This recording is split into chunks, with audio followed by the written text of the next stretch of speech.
Live. Okay. 5, 4, 3. Hi, everybody. Dugroz here with Dugroz Reports. Welcome to my Saturday morning live stream. Today is Saturday, April the 19th, 2025. And I'm reporting live from my house. Good to see each and every one of you on board this morning. I see Sam K. How you doing, Sam? It's been a week or two. My friend from the UK. Kirby G, Too Easy, TM Cowling, Manuel Jimenez, Matt Clausen. Good to see each one of you. Those latter three are all Dugroz diehards. They're channel members. Let's go ahead and start the way we traditionally do. I wasn't on last week, so I'm sure you're all missing it. Let's just dive right in here to the Dugroz data points. So first, we'll start with just a personal data point here. I had one of those moments where all of my chase cards lined up for a zero balance on the exact same day. I'm not someone that pays them off every single day or even every single week, maybe once a month or at least once a month, sometimes twice a month. So I've got 7 cards. There's 3 of the personal ones. There's my Airline card. And there's my 3 business cards. So yeah, just one of those fun, interesting coincidences. All 7 of my Chase credit cards were all paid off at the same time. David Vallejo is here and says, hello, always been a big fan, first time live. Well, thank you for joining live, David. I appreciate that, whether you're watching after the fact or live, either way. Mike from LA stops by. Good morning, as does Juan Garcia, a big time diehard. Thank you. Gentlemen, ladies and gentlemen, for all being here. I appreciate that. Let's go ahead and move on to the next data point. Not really data point, just to let you know. Last Saturday, I didn't have a live stream, but the Friday before that, I did have a members only question and answer session. I have no idea what's happening in this image. I was playing with AI generated images a little too much. But anyhow, if you wanted to get on that, you had to be a channel member. That's a Dugroz diehard, my one and only channel membership. Feel free to join in anytime. It's only $3 a month and you can cancel anytime. You get access to benefits like this, a members only question and answer. I've also got around 40, maybe more, members only videos that you have to be a member to watch. So you can always, join, watch a few videos, and then unjoin if you don't like them, but give it a try. I think you might like it.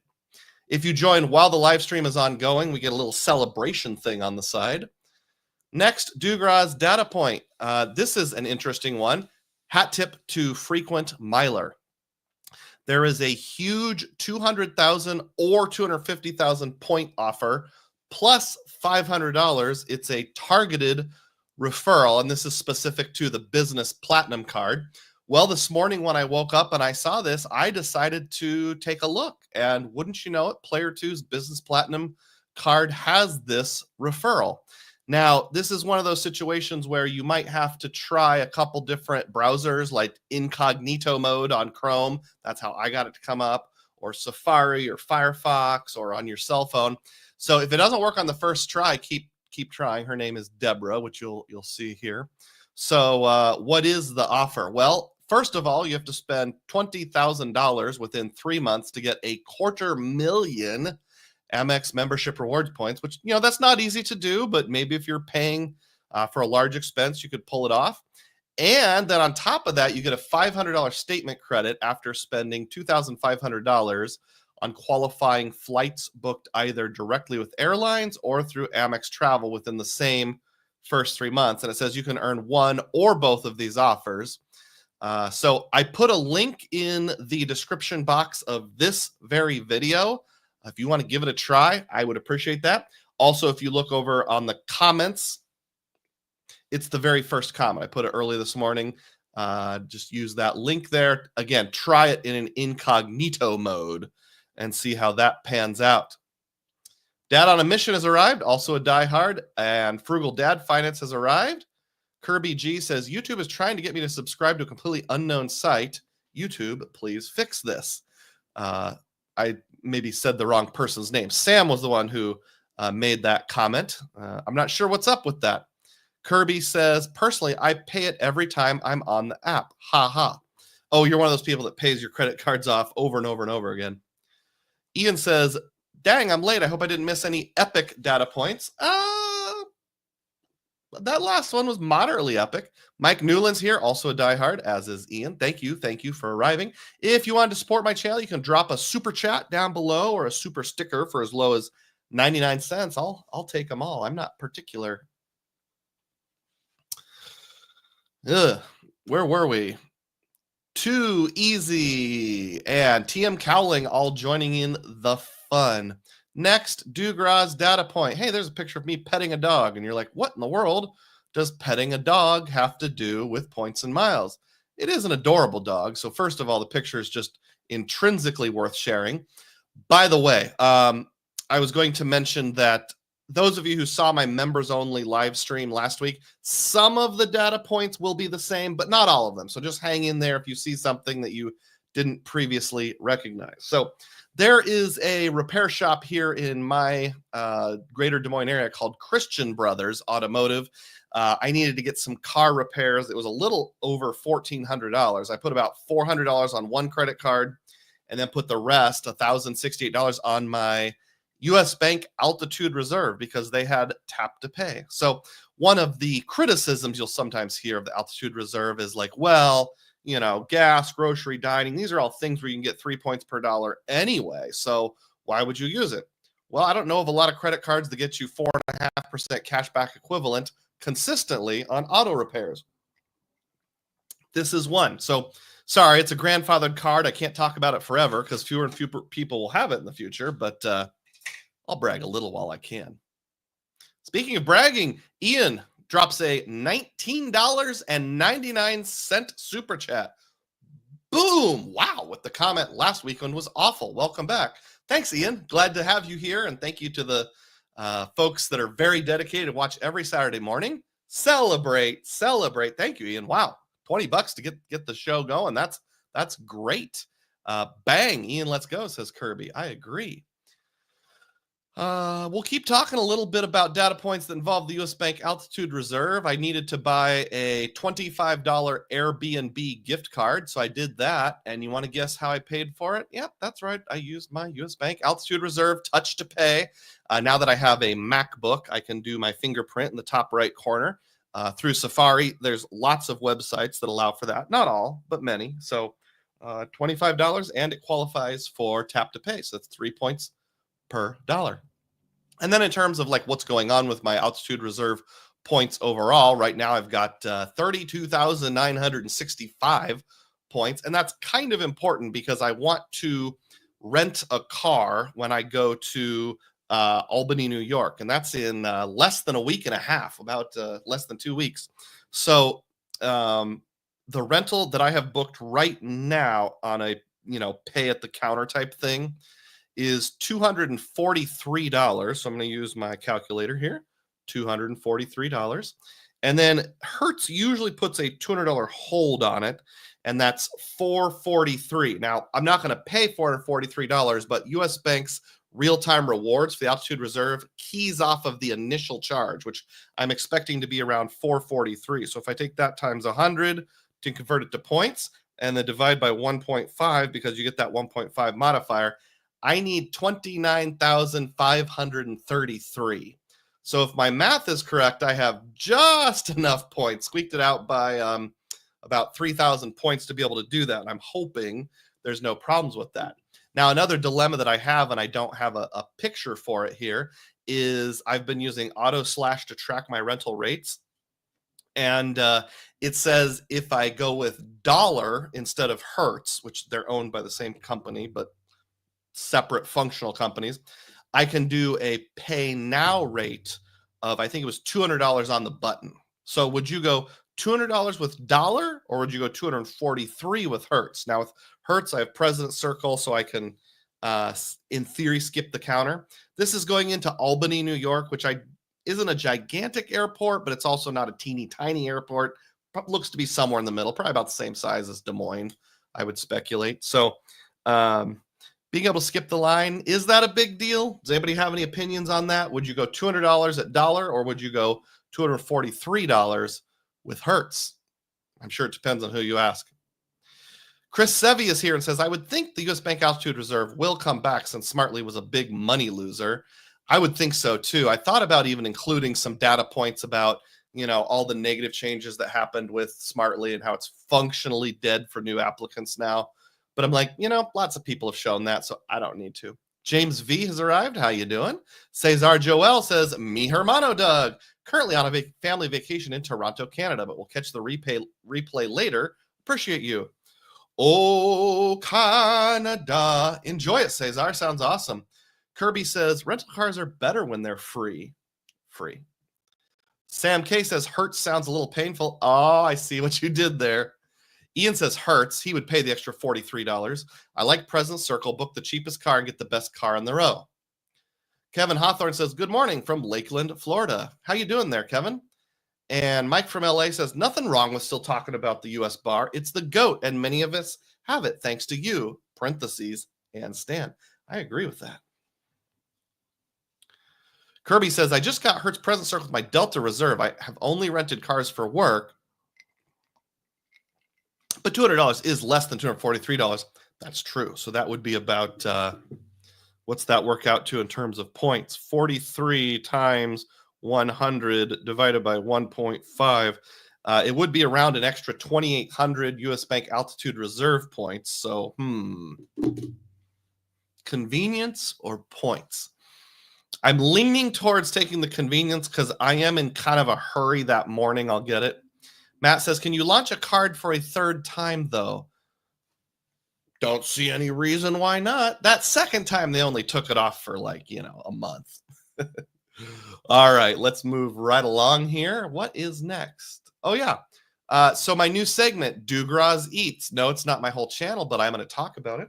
Since my last live stream, I ate this meal. This is at a local Mexican restaurant here in the greater Des Moines area. I'm not going to say the name of it because I don't want you to all know exactly where I live, but that cheese sauce right there, that's congealed cheese in sauce form, nice and warm. You just dip your tortilla in there and let your taste buds go on a little fiesta. Very, very good stuff. Next up, we're going to celebrate some one-year channel memberships. I may have already covered some of these. I don't remember, but I would rather cover someone twice than accidentally skip someone. People reaching their 12-month membership within the last 4 weeks include Quality Control Man 2000, Manuel Jimenez, who I believe is on board right now, Tom Graber, and Juan Garcia. Thank you, gentlemen, for all being Dugroz diehards for a full year now. I really appreciate that. Rewards Masters arrived. Good morning to you. And Kirby says, U.S. Bank wants banking customers, not credit card customers. In the words of that taco commercial from the early 2000s, why not both? John says, let's go. Thanks, John. Appreciate that. I remember you've been on the list of 12-month members, so I appreciate your patronage and your consistency with these $2 super chats. Celebrate. Thank you so much. Yeah, let's go, John. And Manuel Jimenez says, I am here. Thank you for being a 12-month diehard. Chad's Money Minutes has arrived, also a diehard. Yo. Mike from LA says, YSK Hertz is implementing AI camera damage detection. Primary collision damage waiver is more important than ever. Interesting. Let me know where YSK is. It's not popping into my head right now. Yatskuk Suburban Car rental. It must be in Russia. Sam says, can credit cards be launched through Windows? Do you have to retrieve it later? Again, I see what you did there. You should know. Oh, I thought it was an airport code. Silly me. I'm not hip to the lingo the kids use nowadays. You should know. Okay, Hertz is implementing this. Interesting. In some ways, I would be in favor of that if it means the guy ahead of me who did damage gets it detected before it's my turn. I've given you the story before about how when we were in Washington, D.C. last summer, we rented a car that had a small chip in the windshield. And I took a picture of it about 15 minutes into our journey, but I didn't catch it right before I left the garage. And I was afraid they were going to charge me. But when I produced a time, they did say, hey, you caused damage. You're going to file this with your insurance. I was like, no, that was already there. And I sent them a picture to prove it, and they dropped the issue. But it was a little bit made me concerned. Robert Jarrell has arrived. First time I've been able to catch one of your lives in a while. Indeed. Good to have you on board, Robert. And then Matt says you can defenestrate whatever you'd like. I don't know that word defenestrate. That's a big word, but it probably means throw or damage. Too Easy has arrived. How you doing? I love the collision damage waiver. Had to use it for a broken windshield. Easy to upload the files and whatnot. Oh, cool. Which card did you use it on? Too Easy. And it must have gone well because you seem to like it. Good to see each other. And Tom Graber has arrived and does what he often does. Drops a $5 super chat.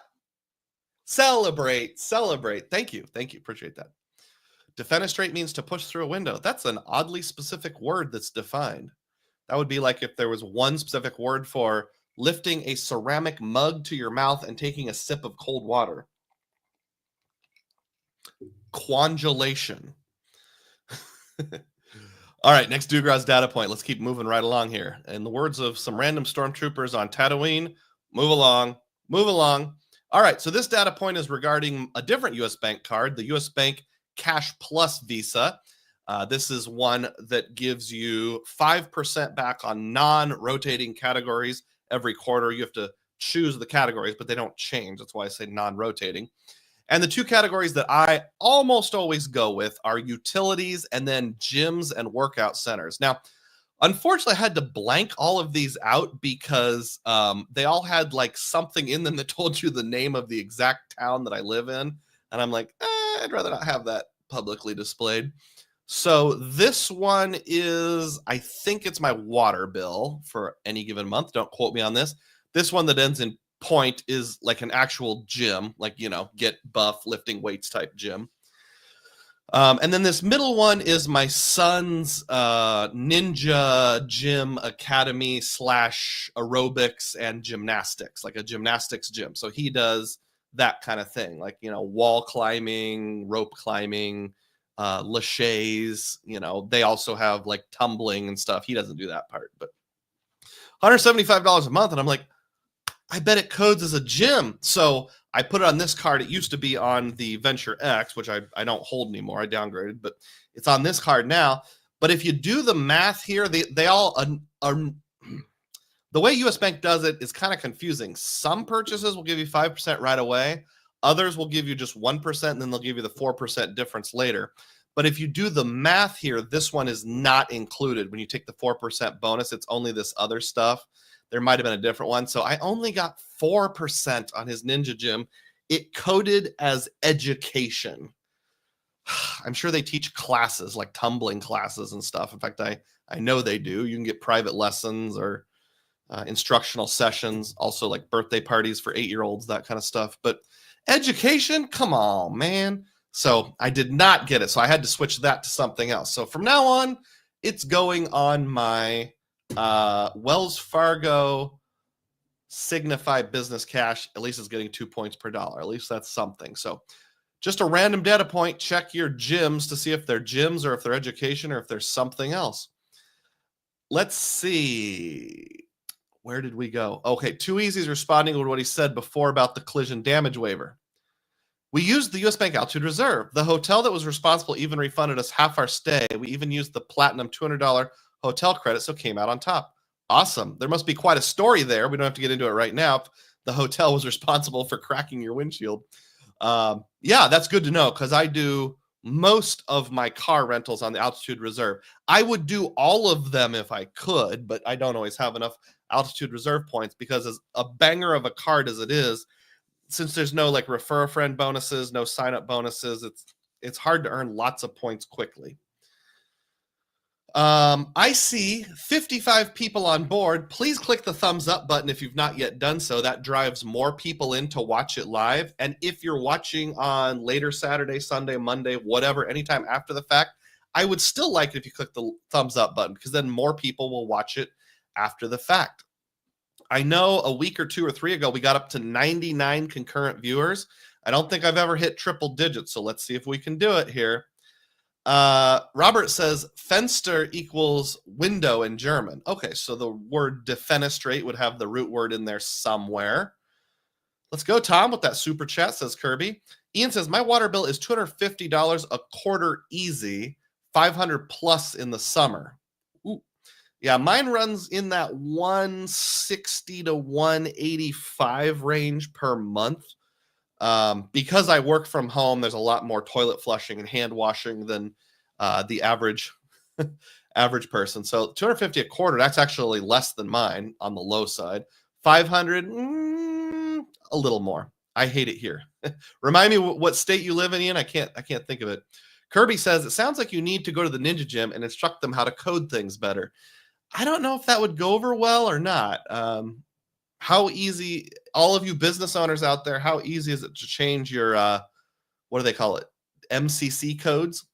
Sam says, smash the likes. They make the algorithm push more videos out. I agree. Thank you. And Too Easy says, do you know if the collision damage waiver works on VentureX travel portal for car rentals? I'm assuming it does. I would assume it does too. In fact, think of how ludicrous it would be if it didn't.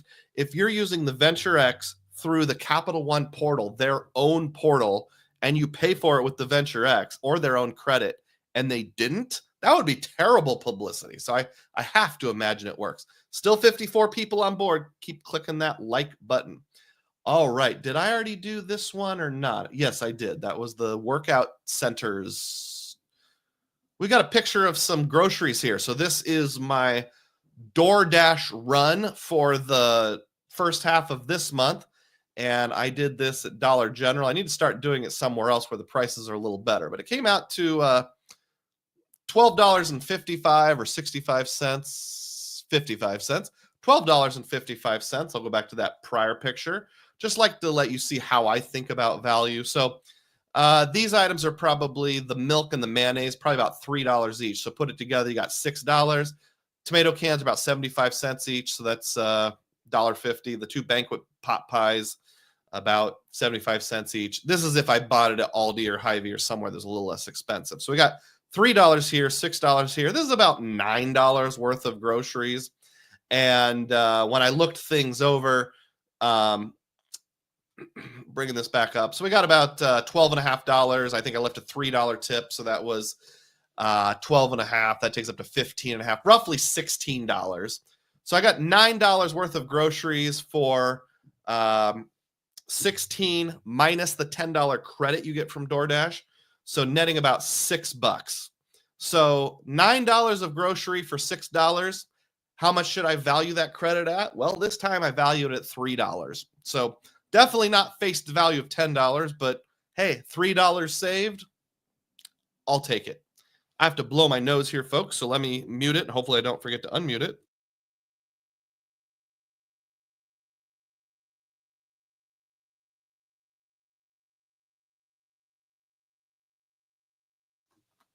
Pardon me. That was a full-blown hork. One more quick one here. Asthma burst. Woo! Thanks for bearing with me. Okay.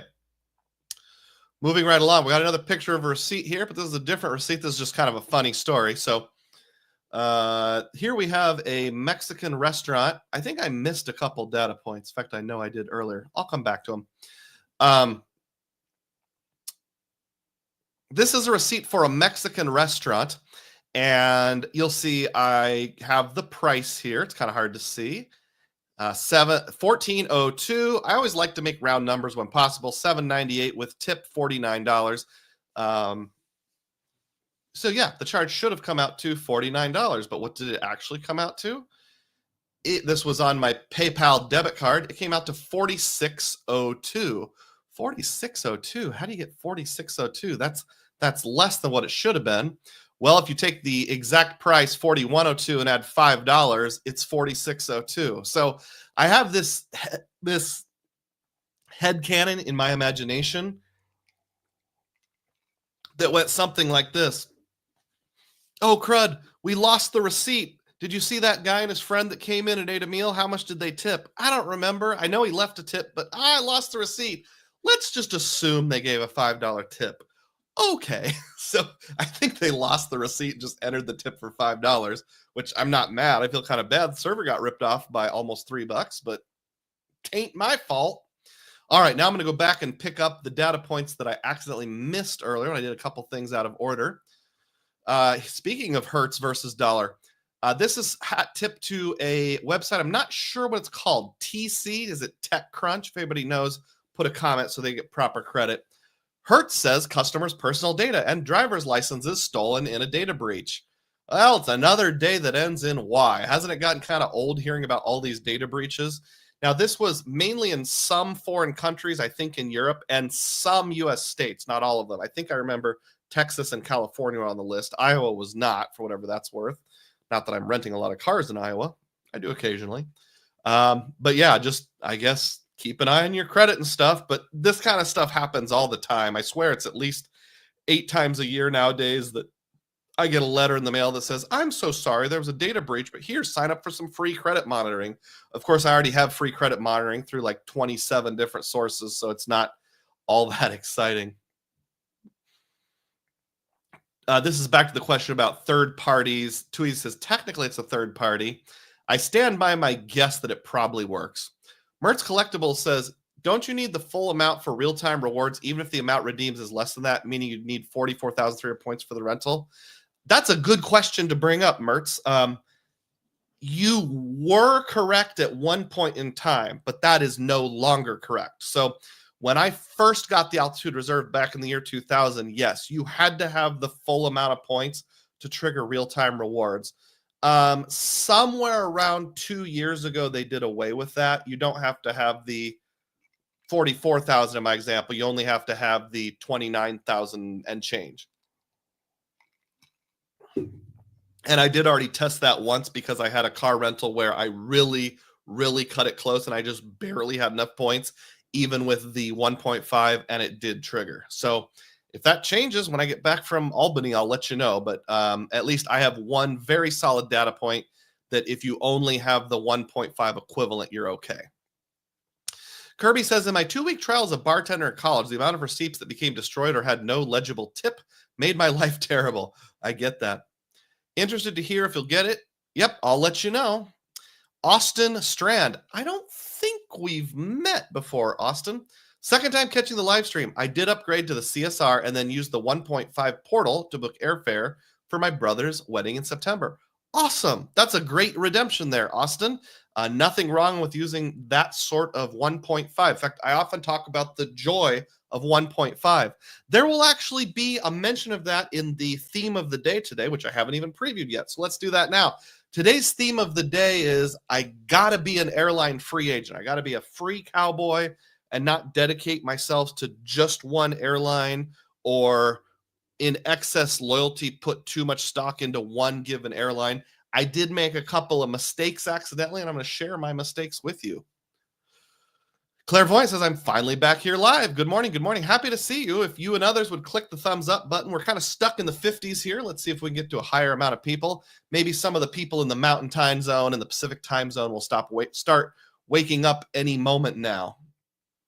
I did that. Okay, I got to do this one here.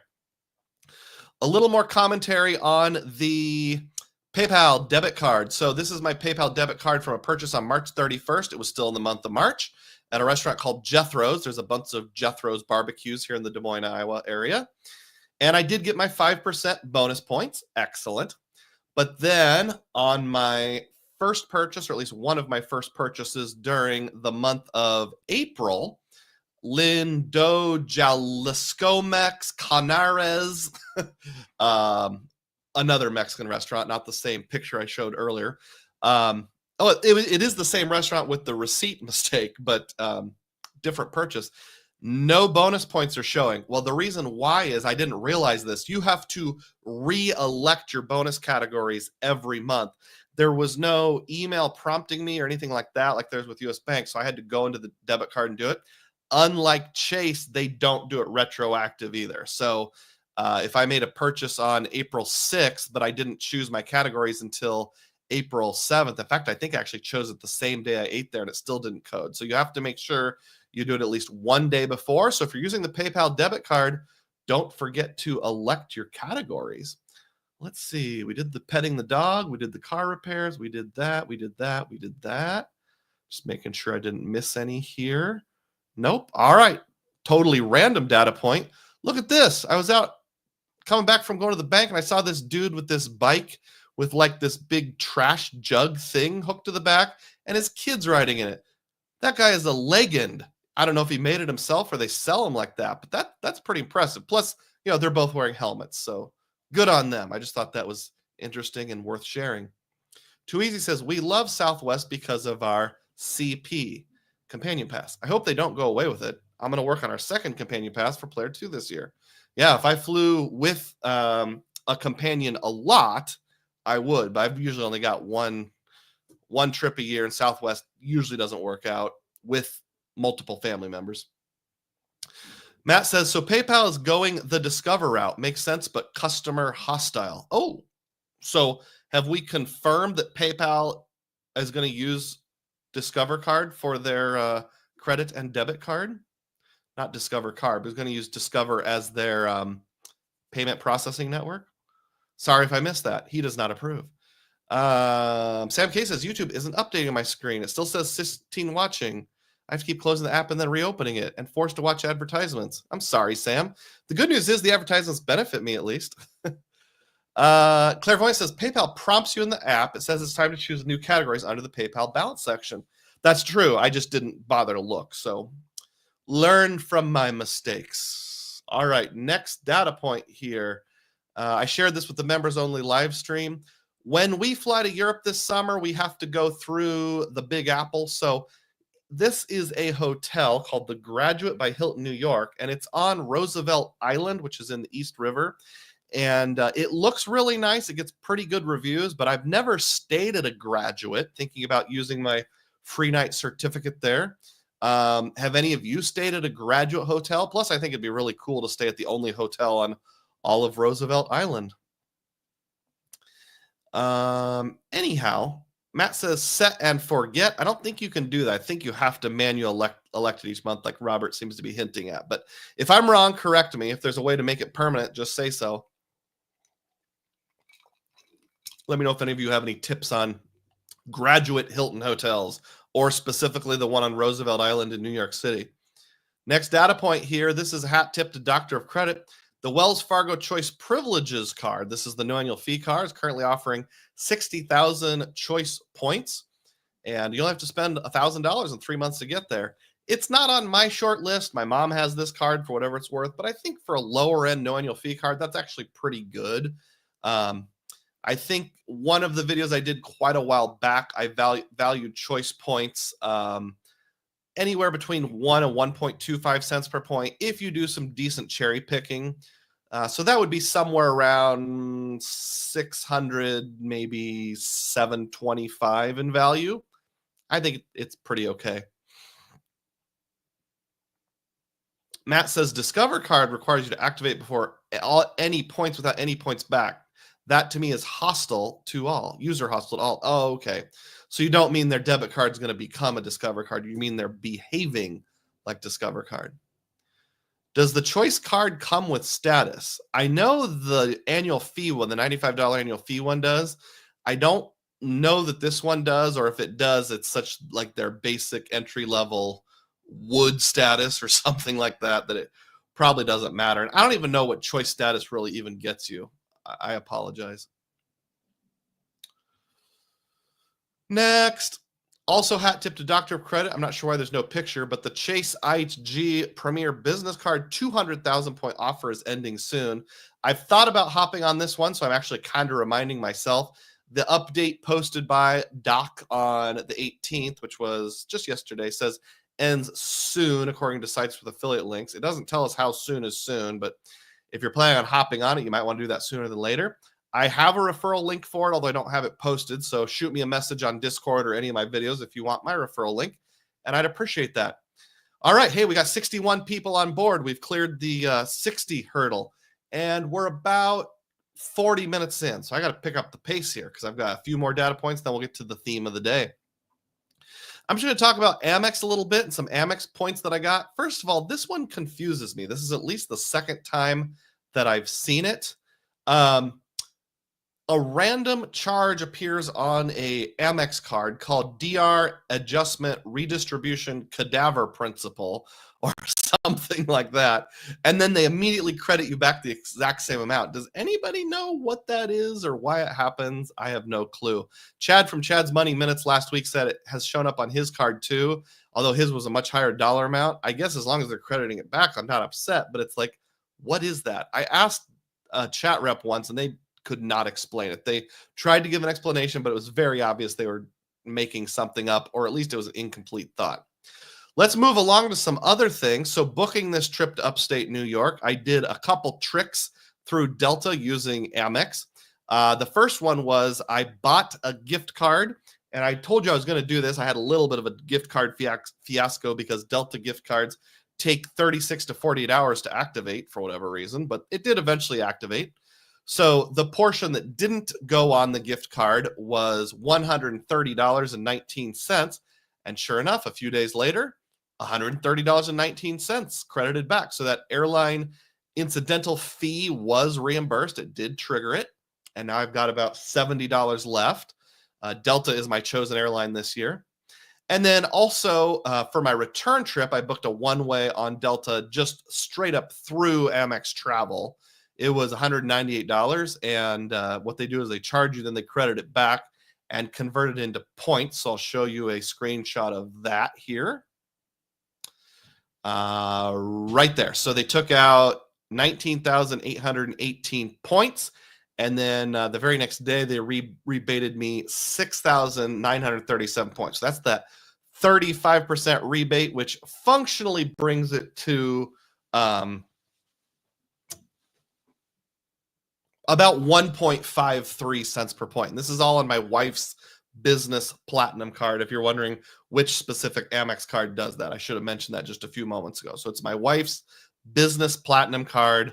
Delta is my preferred airline, and I get the airline incidental credit through Delta. I also get any Delta flight, that 35% rebate. So that's actually kind of nifty. It basically turns it into something kind of like the CSR. Actually, a little better because I think you still earn points on it. No, you do not earn points on it. Disregard what I said. With the airline incidental, well, I thought I'd earn points there too, but it says 5x times 0. So maybe you don't earn points. Does anybody know if you get credit for airline incidental, do you still earn points on that? That's not super important, but thought I would mention it. Let me check the comments here to make sure I've got what's going on. Andrew Beach says, good morning, Douglas. Only 9 likes. Are people catatonic on here? Hit that thumbs up, people. I can't see how many likes there are, but if there are only 9, boy, that's kind of disappointing. There's 64 people watching. Come on, what are the other 55 of you doing? Hopefully it's just a display lag. Mertz was glad to hear on the real-time rewards. Thanks. Thank you, Mertz. Appreciate that. All right, now let me move on to another data point here. This is kind of interesting. So I was listening to Frequent Miler last week, and Nick Reyes from Frequent Miler mentioned that sometimes if you're searching for flights, mostly on economy, if you only put in one traveler, the price per person will show different than if you put in multiple travelers. Now, I know I've been tempted in the past to just mentally do the multiplication. So if I've got my family of 4 traveling, I might look at this Delta flight. This is from Des Moines to LaGuardia, $219, and just mentally multiply that times 4 and think to myself, oh, that's going to be just shy of $900 or something like that. But what he says is sometimes the price is displayed differently. So I went back and changed it to 4 passengers, and the price per person dropped from $219 to $178. That's a $40 difference. What's going on with that, Delta? And his comment was something like, sometimes I wonder if the airlines assume that someone flying all by themselves, especially on a weekday, is likely to be a business traveler, and they're just going to expense it off to their company anyway, so they don't care how much they pay. But yeah, that seems a little underhanded. Now, on one hand, you could say, well, from Delta's point of view, I actually hit the wrong thing. I don't want to leave the site. From Delta's point of view, you could say, well, yeah, we're getting 4 people doing business with us instead of just 1. So we're giving you a bulk discount. That's why we're doing 178 instead of 219. So have any of you run into that before where you're shopping? Is it just a Delta thing, or do other airlines do it too, where the price per person drops if you book more people at the same time. I know with rewards points, sometimes it's the opposite. The price per person goes up because they might only have 2 seats at the lower price, so they're going to charge everyone at the higher price once you go over 1 or 2. Where were we? Okay, Robert says there's 37 likes. Manuel says there's 37 likes. Austin Strand says, I have done Chase Sapphire preferred airline redemptions, and I did earn online airline points. The CSP has now turned into the CSR. That's good to know. New Again says, choice and status does not compute. Please enter a logical statement. Yeah, I haven't done a lot of experimenting, but the very few choice stays that I've had, well, I don't even have the card, so I don't have status. So I don't know what that would be like, but from what I've read, it's not that great. Happy Tom says, I just woke up in time to hit that like button. Thanks, Tom. Big time diehard there. Sam says, I saw you streaming last week, but you'd already been for over an hour and 10 minutes. I didn't see point in loading the chat, as you generally don't stream much longer. Last week was a members only thing, Sam, so maybe that was part of the reason. I'm not sure. But happy to have you, whether it's for a little while or the whole thing. Flying Ryan has arrived. How you doing, Ryan?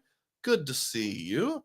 Yuri SBU says, hi, Doug and all. I'm up at 4 a.m. jet lag. Question, if you have a Chase business card already, will IHG Premier application be a soft credit pull? This is my understanding. No, it'll still be a hard pull. Unlike Amex, I'm pretty sure Chase does a full-blown hard pull for all applications. At least that's been my experience, both on the business and personal side. Ryan says there's now 38 likes. Sam K still having update problems.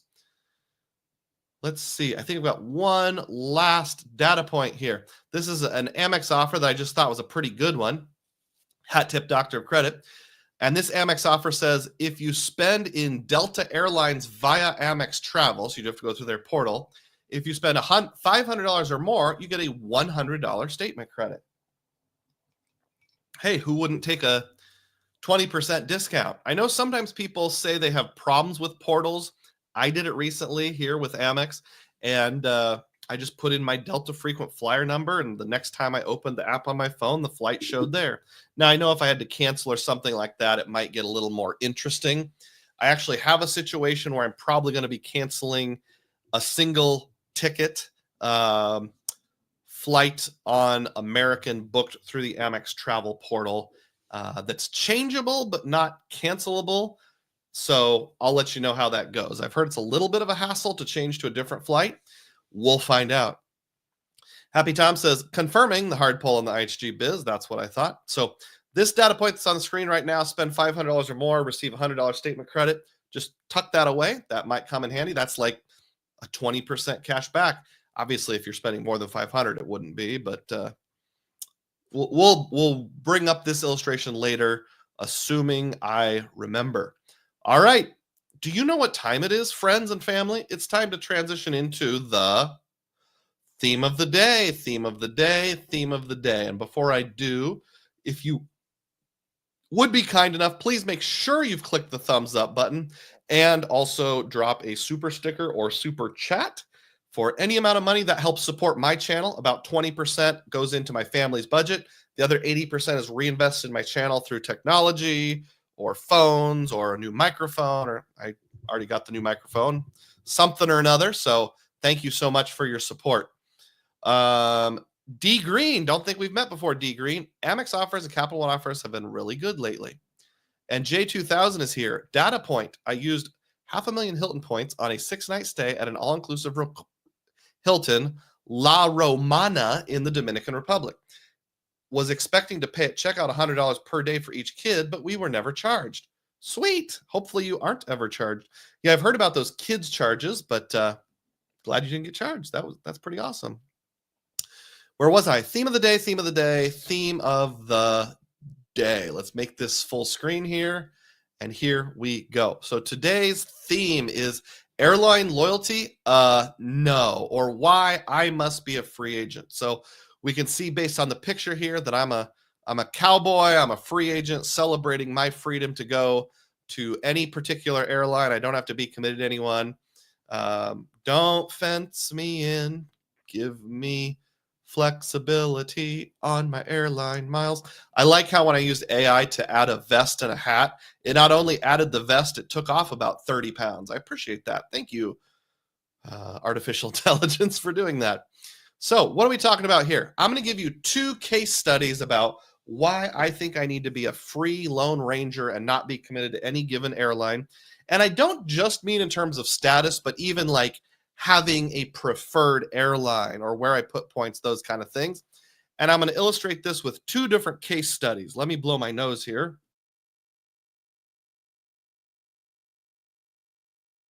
Case study number 1. Why do I have 185,000 Flying Blue miles? Well, that's a good question. Flying Blue is the rewards program of KLM and Air France. And to answer this a little better, my family flew to Europe on KLM back in the summer of 2023, and we flew home on a flight that was booked through Air France, but it was on Delta. It was originally scheduled for Air France, but got changed to Delta. And I earned 8,000 miles on that flight. It was all points, so I have no idea why they gave me 8,000 points, but for whatever reason they did. I'm not going to fight them on it. And then another 112,000 were transferred over from Amex during some sort of transfer bonus. I don't remember what it was, in anticipation of my failed Denmark expedition in the spring of 2024. So when I was planning out my RIP trips for 2024 in like the latter part of 2023, maybe November, December, I transferred over all these Amex points thinking I would take a spring break trip to Denmark, a solo trip all by myself. But then something else came up, some obligations. There was this church trip thing, and I had to bail out. So I ended up not going to Denmark all by myself in the spring of 2024. I ended up going to, in addition to that one trip where I stopped in Indianapolis on the way home, I ended up going to Charlottesville, Virginia, and seeing some presidential graves, that one waterfall in West Virginia instead. But I had 112,000 points trapped over there at Flying Blue. And then lastly, 65,000 points from various transfer bonuses. So since that time, there's been like a little transfer bonus from Capital One, a little transfer bonus from Citi. And I'm like, you know what? These are really good transfer bonuses, 20, 30%. I'm going to transfer some points over. So that's how I had 185,000 Flying Blue miles. Now, what do I do with those miles? I'm thinking like, oh, I had this great experience 2 years ago on KLM. I really liked it. Surely I'll be able to have that come up again. Well, a couple months ago, I made this video called Flying Blue Seats Few. It was inspired by a video that Anthony Venture talked about with devaluation, where I took his concept and ran with it, not just in the devaluation, but of points, but what's available. And what I found out was during the entire summer of this year, 2025, we're talking June, July, and August, there are only 8 days that you can fly using points, a reasonable amount of points, from the United States to any destination in Europe using Flying Blue miles. I used Seats.Aero, manually scrubbed the whole thing, 8 dates. And it was only from 2 U.S. cities. I think all but one were Boston and one was Detroit or something like that. So it's like, holy cow, that's really limited. And when I say only 8 dates, what I mean is at the saver levels. We're talking 50, 55,000, 60,000. I think I searched anything 75,000 points or less. Obviously, there's lots of availability if you're willing to pay $215,000 per ticket. But in terms of good availability at saver rates, 8. You have 8 dates you can fly. And it's not even, a lot of them were going to Spain. So I guess if you really need to fly from Boston to Spain on Flying Blue, you're doing okay. But man, their availability is just tanked. So I thought Flying Blue was just wonderful. But the problem is I must have got a unicorn back in 2023 because I could fly from Minneapolis directly to Amsterdam. Now it's like, there's just nothing available. All right. So if that's not an option, how about repositioning flights? When we go to Europe this summer, we're going to start out hanging out with Sam in the United Kingdom. and we will be in the greater Manchester area. So when it's time to fly home, we need to reposition from Manchester, England, to Vienna, Austria. So we're going to go that exact line right there, and that's where we need to go. Just ignore the price here. This was just for the sake of a cool looking screenshot. So could I use Flying Blue to reposition within Europe? How would that go? Before I go to the next screen, let me catch up on comments here to make sure I've got everything I need. Sam K says, if a pilot takes some illicit products in the air, would the pilot be double high? Yes, he would. J2000 says, you fly Iowa Air, right? What's funny about that is 25 years ago when I was in college, my friend and I used to do audio recordings of basketball games and volleyball games. I went to such a small college, we didn't have a radio station. So we would do like play-by-play commentary into a tape recorder. And we didn't have any sponsors. So during the breaks, we would make up our own fake sponsors.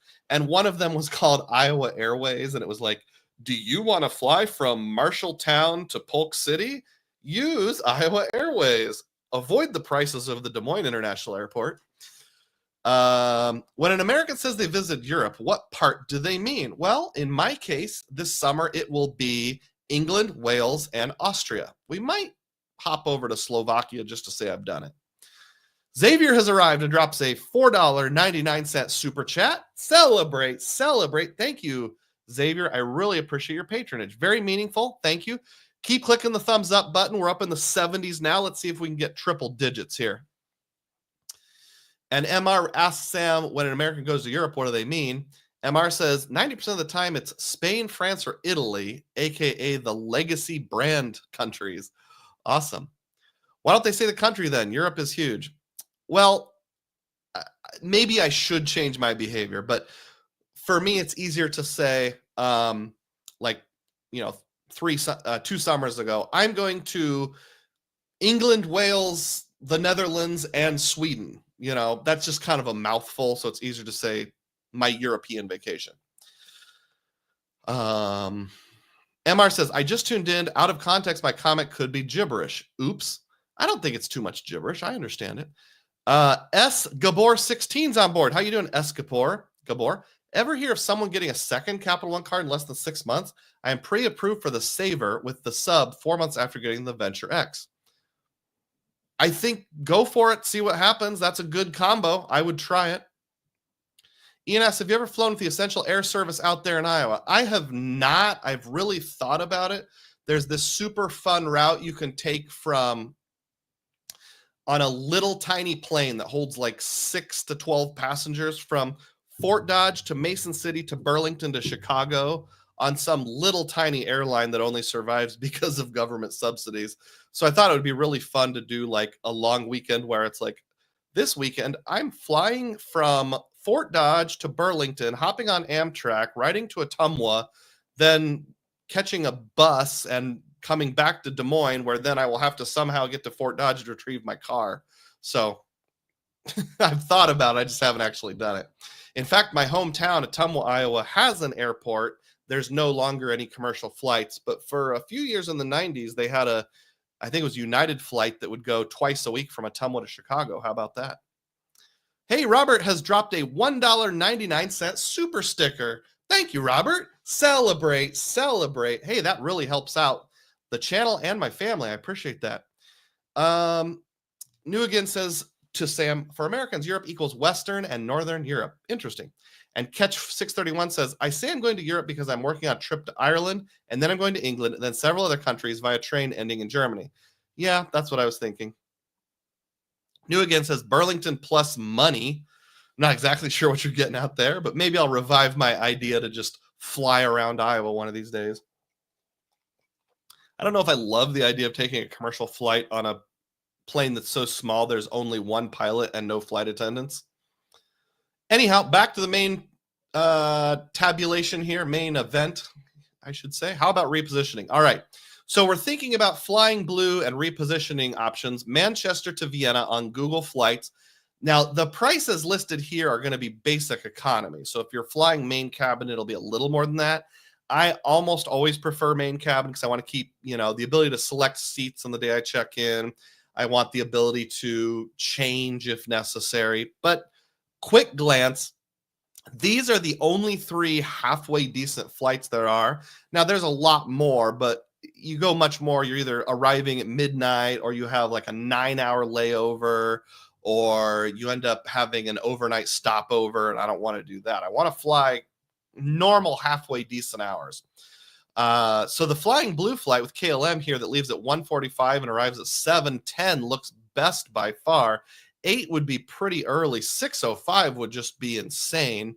Even if you think about the 8 o'clock one, we're staying at a cabin in Wales, so I'll have to drive about an hour to get there. So if you want to check in 2 hours early, you're checking in at 6, you're leaving your cabin at 5 in the morning. That sounds really stressful. So I really want to go for this 1:45 flight. So if I just book plain old money for standard, which is main cabin, it comes out to 832 British pounds sterling. And I went to xe.com, my favorite currency conversion site, and that told me that's going to be around 1,106 US dollars if I want to do that. So how about if I use Flying Blue miles instead? It would be 66,000 miles for 4 passengers plus 372 US dollars. Considering you still have to pay 372 and 66,000 miles, it doesn't sound horrible, but it doesn't sound great. Let's do the math and see how that shakes out. So I made this graphic for us here. The cash rate was $1,106. We're going to subtract out the fees, so you always have to do that when you're calculating cents per point. And that brings us to 733. Take the cash rate, divide it into the points, and you get 1.1 cent per point. So I moved all these points over to Flying Blue with various sign-up bonuses, planning to take my failed Denmark expedition. The failed Denmark expedition sounds like somewhere around World War I, somebody tried to fly a blimp to Denmark and it didn't go well, or a dirigible, or a Zeppelin. So my failed Denmark expedition got me all these points, and I can use them at 1.1 cents per point. That's pretty meh, I would say. So let me keep looking for other options, see if I can do anything better here. Where are we? Okay, Sam says, if someone says to visit the States, be sure they will ask what part of the States due to the size of America. Undoubtedly true. Ian says, No Phillips did a video recently using the essential air services to get all the way across the country. Pretty cool.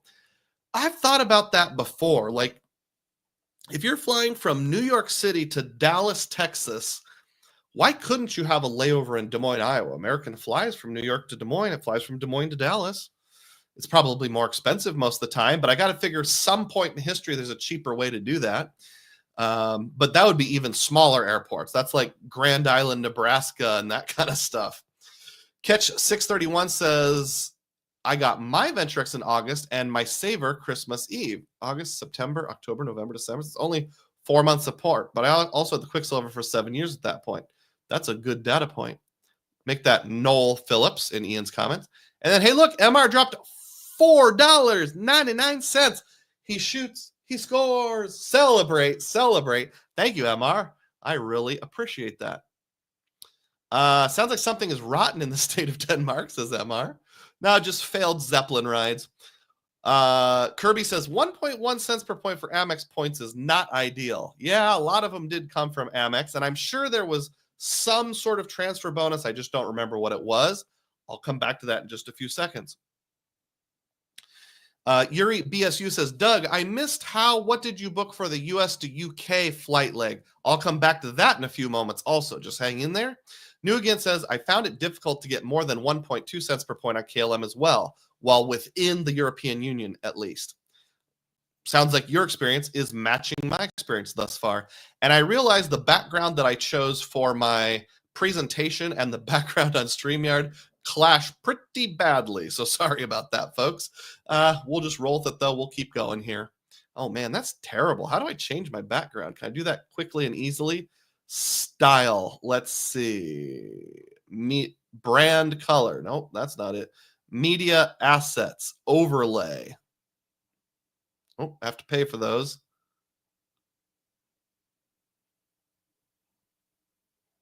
Now I disappeared. Don't want that. Oh, I see. That's an overlay, not Not a background. Backgrounds. Okay, let's see. Let's try Golden Sunset. That's kind of distracting. Blue Waves. That's a little distracting. Blue Lagoon. Ugh. Bubbles Dark. We'll go with Bubbles Dark today. How about that? All right. Bigonization. There we go. Let's resume. All right. How about if I booked with the Chase portal? How would that turn out? Pull up the Chase portal and take a look down here. That's $303 per seat in what they're listing as economy standard, which is main cabin. So if we go over here and do the math, 303 times 4 is about $1,212. What the crud, Chase? That's over $100 more than the actual rate. Now, I've heard of that happening, and I believe I've even experienced it before, but it hasn't come up in a while, where you use the Chase portal thinking you're getting 1.5 cents per point, but I just broke my Cyclone mug. The lid cracked. Okay, I guess I'll pour the water out of that into my other mug. Everybody pour one out for my Cyclone mug. I don't often see actual examples where the Chase portal is slightly ripping you off, but here's one where they are. Boo. Boo this, man. So if I pulled it up on my phone, it displays a little more easily. This is the exact same flight. Now, on the previous screen, it said 1,212. When I got to check out, it was 1,210. It's only a $2 difference. It's probably just a rounding issue. But here's how that works out. So the real cash rate, not the one showing here, but the one if you go directly through KLM, is 1,106. The points price in the Chase portal is 80,614 UR points, and that results in 1.37 cents per point. It should be 1.5, but since they're inflating the price by about $100, you're actually only getting 1.5 cents per point. Pausing for comments here. Ian says, I just got 1.1 cents per point with Chase points to Air Canada, and that sucks, but it's the flight I needed at the time I needed to complete my Etihad apartments booking. The flight you need at the time you need is often an important factor, and I'll talk about that in just a little bit. Happy Tom says, interesting. Is Aeroplan the new KLM card? Sam says, how does a flat earther play soccer with a Frisbee? What are the rules? I don't know the answer to that. Maybe somebody else does. Moving along here. So yeah, I could get 1.37 with the Chase portal. I could just use my existing KLM points, Flying Blue points to get 1.1. Well, let's just think it through here. But hey, since Ian brought it up anyway, let's check Aeroplan, see what they're offering. Now, this is a little bit different flight. KLM had the layover in Amsterdam. This has a layover in Dusseldorf. A layover in Dusseldorf. I'm just assuming that's how they talk, obviously. But it's the same starting point, same destination. 7,500 points. Oh, that's not too bad. And we've got Canadian dollars here, 146. That sounds kind of high. It sounds like the taxes and fees are a lot higher with Aeroplan on this flight for some reason. Let's look at some more detail on that. Well, you're not flying KLM. You're flying the first leg on Eurowings and the second leg on Austrian Airlines. Now, this is a different flight. This is the one that it wasn't even on that main three. It leaves at 3:20 in the afternoon, 2-hour layover, arrives at 9:35 p.m. So what are some pros and cons to think about if I use Aeroplan? Well, a 2-hour later arrival is worse. I'd rather arrive at 7:30 in Austria than 9:30.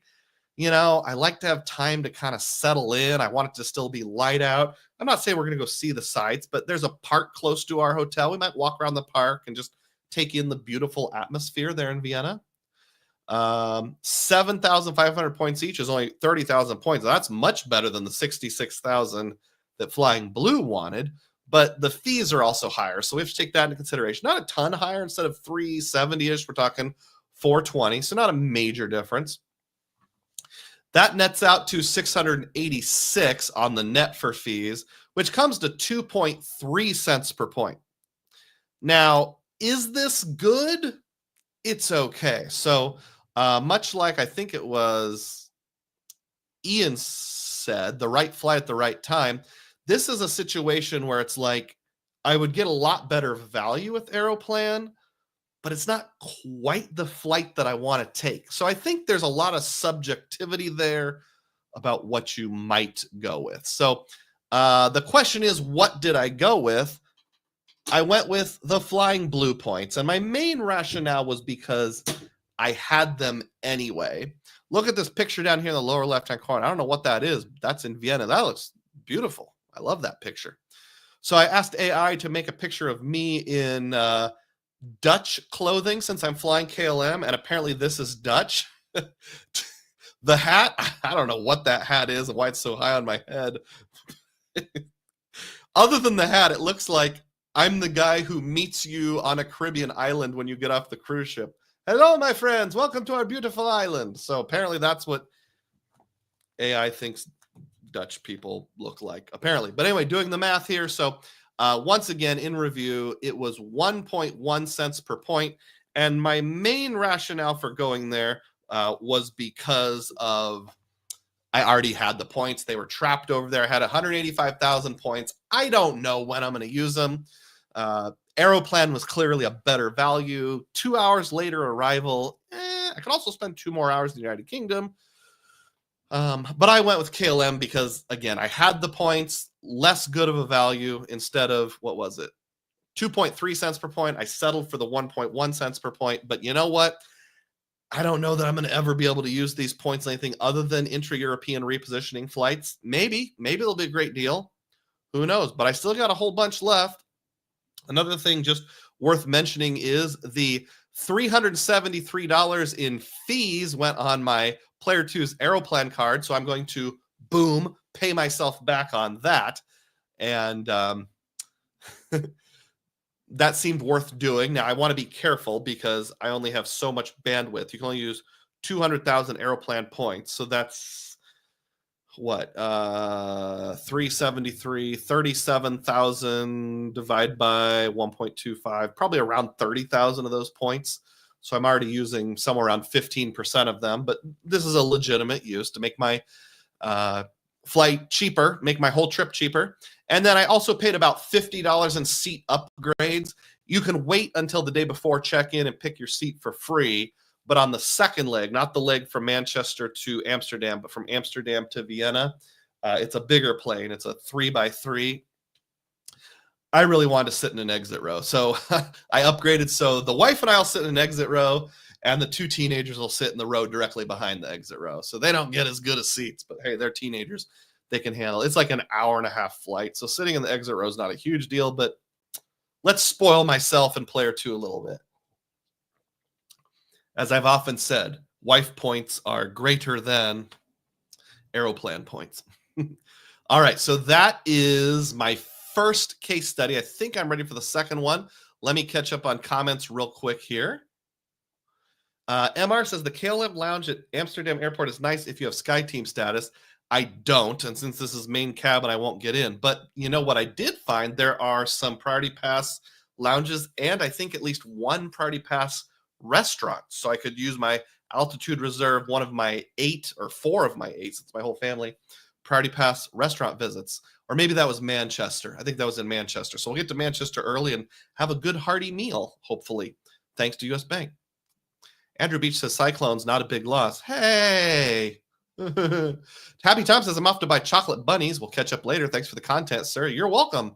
Hope you enjoy the rest of it later, and good luck buying your chocolate bunnies. Happy Easter, a day in advance to everyone, by the way, and Good Friday as well, one day late. Kirby says, if you get the flight, you want a cop you feel good with. That's the only thing that matters.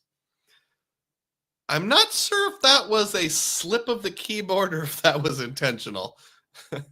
I will have a good feeling cop. Happy Easter, Happy Tom. Happy Tom. All right. Yes, we all knew what you meant. Now, I'm going to pull a little bit of an audible here, and I'm going to take our bathroom break right now, our biology break, because I got to use the potty. So everybody, please stay tuned. This next example is even better than the first one, and then you'll get my epic conclusion. So if you're not a YouTube Premium person and there's an advertisement, just watch it, because what else are you going to do anyway? Listen to some happy copyright-free music, and I'll be back in 90 seconds to 2 minutes. Hold tight.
All right, sit tight, folks. I'm going to take one of these cold and flu pills because I'm coughing and horking a whole bunch. My kids were in a school play about a week ago, and as often tends to happen when you're in a drama, you kind of run yourself ragged so you're more likely to get sick. And that's exactly what happened. Both of my kids caught sickness from one of their cast mates or fellow actors. And now I'm starting to get it.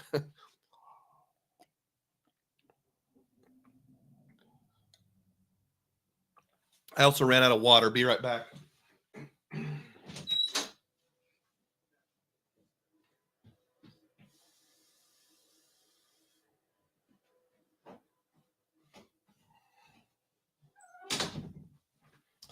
I love indoor plumbing. All right.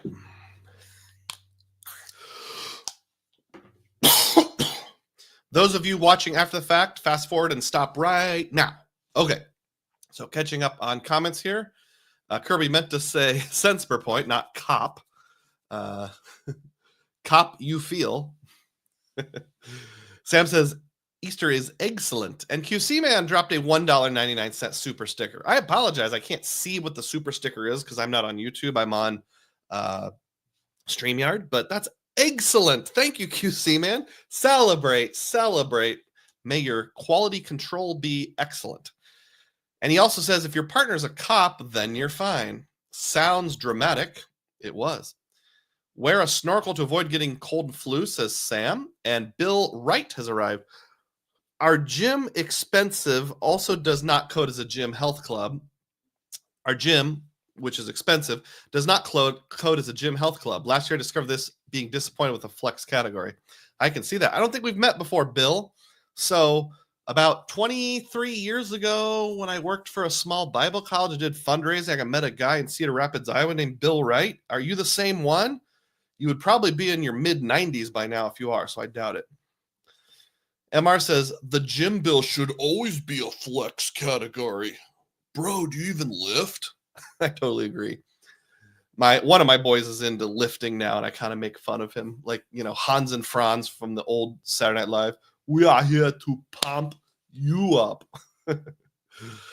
Okay, let's get back to the theme of the day here. So I gave you one data point about loyalty. By the way, click thumbs up if you haven't done so yet. We're still in the 70s. Let's see if we can get those numbers up here.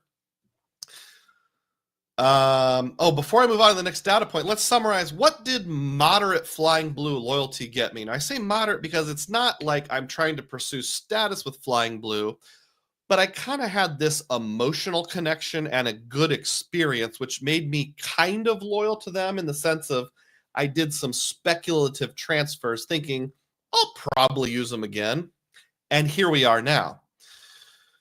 I had a great flight in 2023. Let me say that sentence again. I had a great flight in 2023, both in value and experience. So this is a picture of me on the KLM flight in summer of 2023. They had a little mirror you could fold open. I'm taking a picture of myself there on the flight. They gave you these free Delft houses, and I got 6 of them. If I bigonize here, you can see in the background.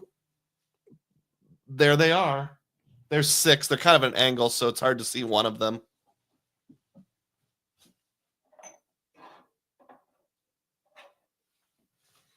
Six of them, 1 per passenger, and then the stewardess gave me 2 extras because she saw how much I loved them. That was very nice. So I had this great experience, but what did the semi-loyalty get me? Well, I got 1.1 cents per point. Meh. I mean, it's not terrible, but it's not really anything to write home about either. Maybe if I consider transfer bonuses, some was Citi, some was American Express, some was Capital One. Maybe that's more like 1.3, 1.4, because I'm thinking like 15, 20, 25% transfer bonuses. So maybe it wasn't that bad, but something to consider is I still have 116,000 points. Even if I take my 180 sum and subtract out my 66,000 sum, I still have 116,000 Flying Blue points that I don't know what to do with. I'm only flying intra-European that one time this coming summer, and then when else am I going to use them? I'm not planning on going back to Europe for a little while, probably till after my boys head off to college. So we've got the rest of this school year plus 2 more school years before I would even be able to use them intra-European.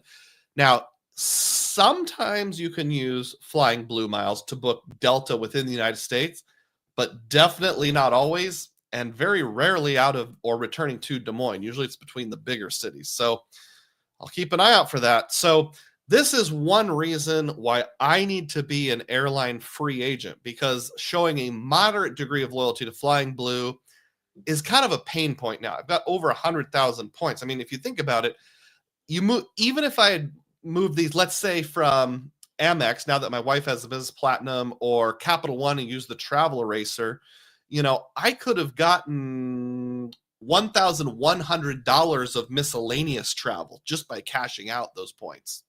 Maybe not quite that much because of transfer bonuses, but even if it was $800, which would I rather have right now? $800 or 116,000 Flying Blue miles? I think I'd rather have the $800, frankly. So that was my failure number 1 that you can learn from. Let's check comments before we move on to example number 2.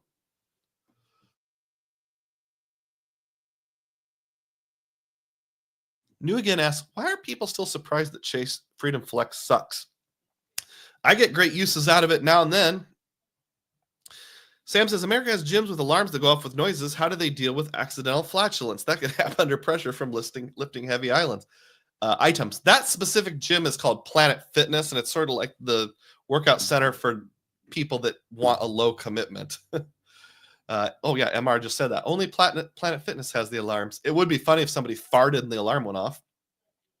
Austin Strand says, the only time I think airline loyalty makes sense is if work is forcing you to fly one airline, or you have an airline that dominates your local airport. You're kind of reading my mind, getting ahead of me there. Clairvoyant said, I got rid of Flying Blue points for a trip to Tahiti this summer. I didn't get the best point per dollar, but I did cover the cost of a trip I was already going on. That's what I did here with my repositioning flight. I needed to take the flight, and I sacrificed cents per point for using points that I already had captive. Luke says, I would use them to book Delta, and if you really want to get rid of them, book first class. Also, the safe awards to Europe will come and go. It didn't just disappear forever. That's a good point. So I'll just drop in $1,000 now and then to prevent them from expiring. You can redeem Flying Blue for hotels and cars. Really, I didn't know that. I bet the value's terrible, but even if it's, close to 1 cent per point, it might be worth it. Riff Raff, EH. I don't think we've met, Riff Raff. Good to have you on board. Just flew business Denver to Barcelona on Air France a couple weeks ago. It was awesome with points, not worth the cash price. Roger that. And, if I do have the ability to fly to Denmark in the spring or Barcelona or whatever, obviously summer is the high demand time, and that's what works for my family, but I'll figure something out. I'm just not sure if it was worth, 70,000 points worth of speculative transfers. J2000 says Luke's 30-inch biceps have entered the chats. Indeed, they have. All right. Riff Raff says they transited through Paris. Makes sense. Moving along here. Would I have been better off just waiting and using a portal? Certainly, I would have not been much worse off. Even if I got 1.37 with transfer bonuses and everything, 1.1 compared to 1.37, it's probably about the same. And with a portal, you actually earn airline miles too. So I think I would have been no worse off, arguably better off just not making those speculative transfers and using something like the Chase portal, the Amex portal, etc. Another question is, what if I just paid the $1,100 in cash? So you could do creative gift card buying. Maybe you could take advantage of some sign-up bonuses on cash back cards, some bank account bonuses, and you could just pay the $1,100 with cash. Now, I'd have to really kick my cash back game into high gear because I have this self-imposed rule that travel has to pay for itself. So it's not going to come out of my family budget. It would have to come out of cash back, bank account bonuses, something like that. But that offer that we saw earlier in the video, save $100 off any Delta travel of $500 or more booked through the portal. Obviously, Delta is not Flying Blue, but if they had something like that, you can just wait for that kind of offer. Flying Blue does sometimes have these oh, I don't know what they call them, monthly specials, like fly to this city and it's 50% off, that kind of thing. So I could just wait and catch one of those. All right, case study number 2. But I don't want to fly at 6 o'clock in the morning. What would this be about? Excuse me.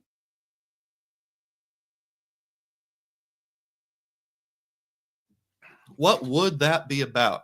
So, somebody asked me earlier in the chat how I was getting to England to start my European trip this summer. And if you didn't see the previous live stream about it, it's on Virgin Atlantic. So a partial hat tip, I'll say a full hat tip to JP Knowledge, who did a video that said you should look into Virgin Atlantic for things like premium economy. And I did. And I found a really good deal. I won't read it to you here because it's not super germane. But it ended up being over 13.4 cents per point on the Chase side because there was a transfer bonus.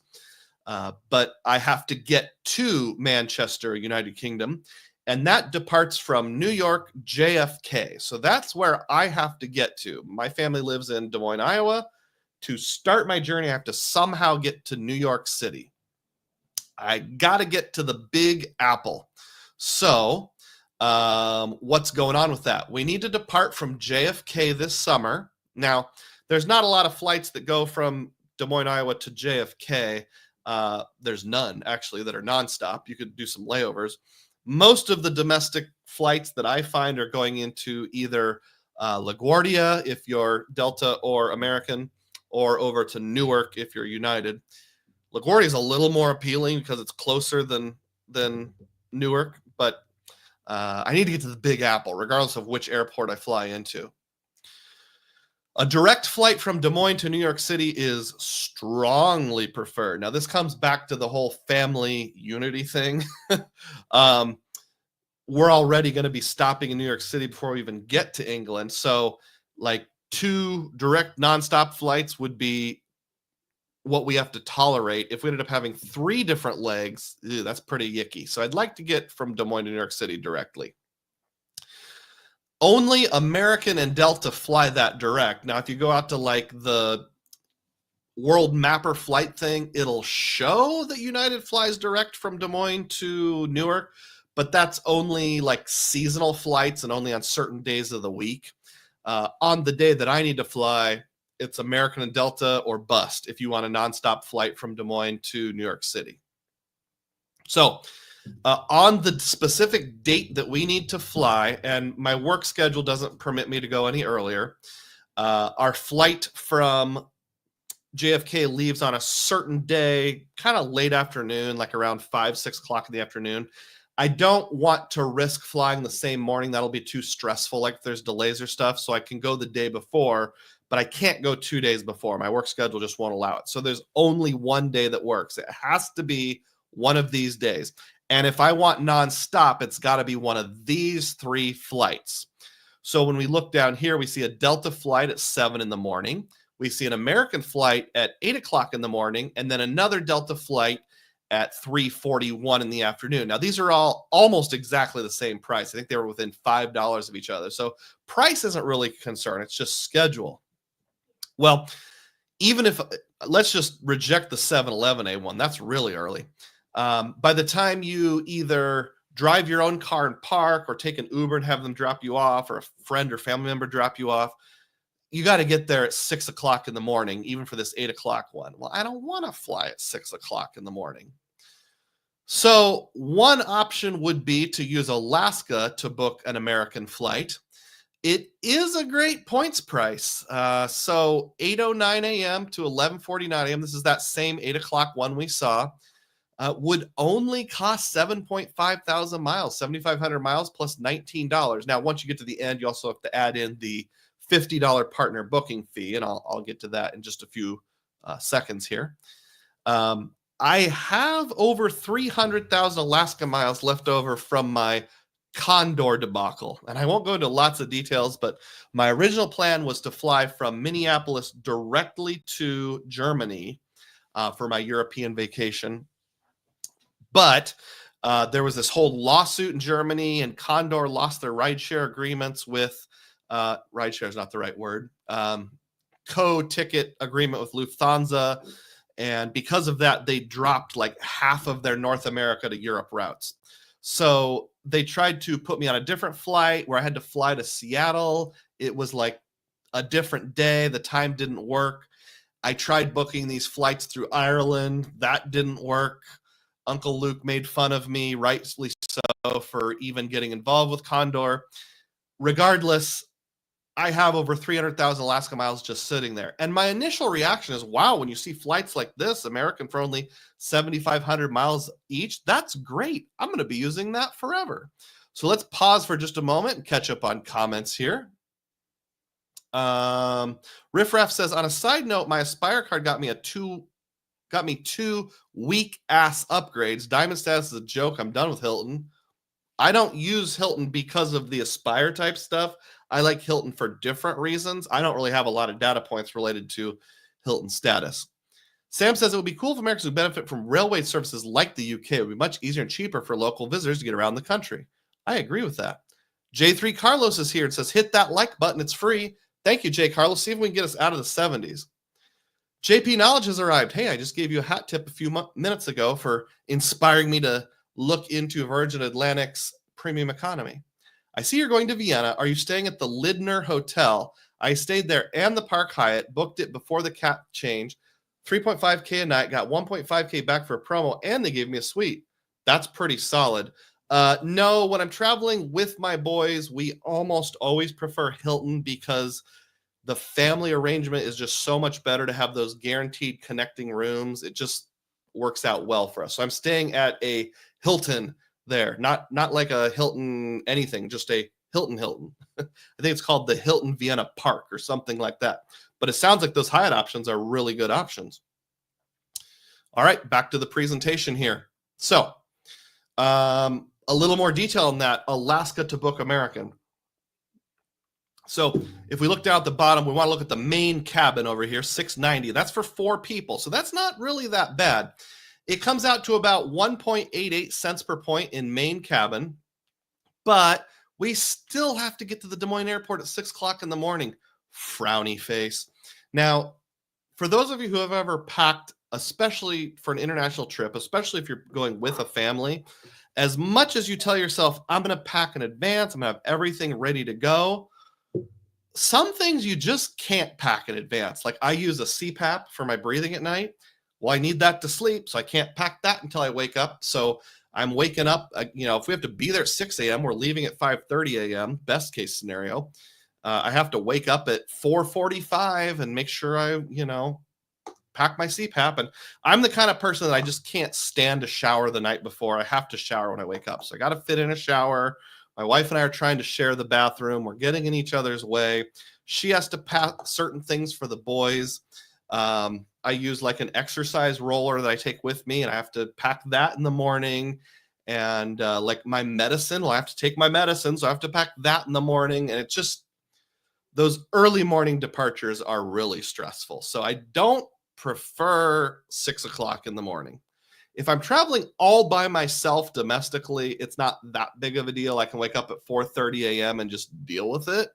But as a family, that's kind of rough. Do any of you have any stories about trying to pack as a family super early in the morning? 65 people on board. I'm losing them, so keep clicking thumbs up. Little anecdote.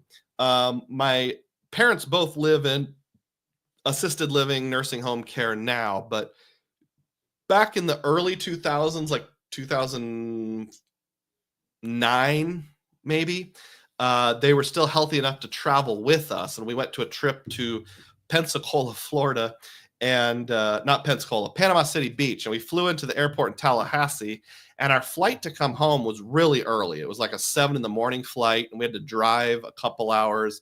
So we had to leave at like 4:30 in the morning, which means waking up at 3 something. And I did this with young kids. My boys were like 2 or something like that. Maybe that was our trip to Disney World. I might be getting them confused, but whatever it was, we had to wake up really early in the morning. And like I was driving, but my parents were with me. I was like, all right, mom and dad, we got to leave. Like heading out of the parking garage at 5 a.m. sharp. And it was like 4:52, and my dad's still like his shirt's unbuttoned. He's standing in front of the mirror combing his hair, hasn't even packed his suitcase yet. And I'm like, Dad, what are you doing? If we don't leave in 8 minutes, we're going to be late. And he's like, oh, we're fine. We're fine. We got there, but man, it was stressful. So those early morning flights with family, not my first choice. Let's see. Where are we? Were we? MR says, I stayed at the Vienna Park before Hilton. It's nice and right by one of the train stations and a big mall. Yeah, and it's next to a park. Thank you. I'm glad you liked it. John R says 65 viewing, 59 likes, almost 1-to-1. Some of those people might have dropped off, but 100% would be even better. Luke says, this redemption is like poster advertising. Why let my points sometimes dictate my trips? So much of this seems so forced and obdipit. If that's a new word, I don't know what that word means. I apologize. Yeah. Learn from my mistakes, folks. Learn from my mistakes. New Again says, I sit right on the fence. Sometimes you got to go where the points take you. Too Easy says, to me and player 2, we always wait last minute. Pity arguing every time. Luke says suboptimal is what. Okay, now I got it. Suboptimal. Adu pit means suboptimal. I feel like you'd have just as much fun letting the sweet spot steer you, and you'd leave Europe knowing you paid way less. Let me come back around to that. I think it was more in the middle than maybe what you're letting on, because I was originally going to go to Germany, and then once I changed flights, it ended up being a second time in England. New Again says, I wanted to go to Montreal this past trip in April, but the points on miles said Vancouver. It worked out very well. Yuri BSU says, 6 a.m. flights with a family of 4 would be tough. I wouldn't even fathom that, to be honest. I catch early flights for business, and even then it's not fun.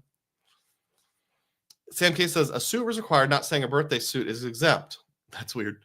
JP says, in relation to Hyatt versus Hilton, that makes sense. The Hyatt was a category 1. It wasn't a bad hotel and right beside the train. The Park Hyatt was an incredible hotel, but the Lindner was one of the best values I've ever got with Hyatt points. That sounds amazing. Maybe I'll change plans. Who knows? I doubt it. I've made enough changes as it is. Moving along here. So what about another option, driving to Minneapolis? This is what I originally booked. I chopped out these pieces of the picture because I don't want everyone and their brother to know the exact dates we're going to be gone, but you'll have to take my word for it. It is the correct date. So we could drive to Minneapolis and then fly to LaGuardia, even in business class. And this leaves at 5:46 p.m., so much more relaxing. But there are some considerations here. First of all, you have to drive 3 hours at the start because Des Moines to Minneapolis Airport's about 3 hours. You'd have to rent a car, which I found a decent one-way rental. It was only $100, but that's still $100. I could probably pay a friend or Uber round trip for around $50. So it's going to be like an extra $50. $50 is $50. I have to take the time to arrange for the rental car return, which most of the time is pretty smooth at an airport. You just pull into the garage, you take your video and pictures, you drop it off and go. But I think we've all had at least one of those experiences where something goes wrong. You have to go talk to the counter, and the rental car return, which you think will take 10 minutes, ends up taking 30 minutes, and that would add stress.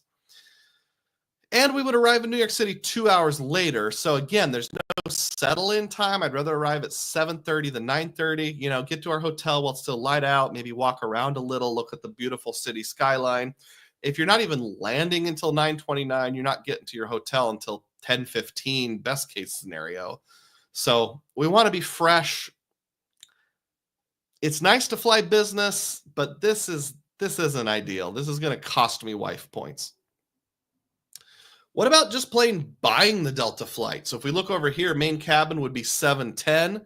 Divide that by 4, you've got $177.50 each. Again, remember that Amex offer? I checked all 4 of my Amex cards. I didn't have it, but spend $500 or more on Delta through the Amex portal, get $100 off. So let's say 710, you took off 100. What's 100 divided into 710? 14%. That'd be like a 14% rebate, which isn't great, but hey, that's still better than 1.1 cents per point. So just plain using cash, actually, that went really high pitched. Wouldn't be that bad, actually. So something to consider. What about booking Delta with points? Now, usually we think of Sky Pesos, it's probably not going to be a very good deal. Well, actually, in this case, it was only 11,000 miles plus $6. So if you think of like penny points, That's only like $110 for a $177 flight. Well, that's not so bad, but let's do the math a little more seriously. So we're going to take 11,000 miles times 4 people. That's 44,000 miles. We're going to take the fees of $6 each times 4.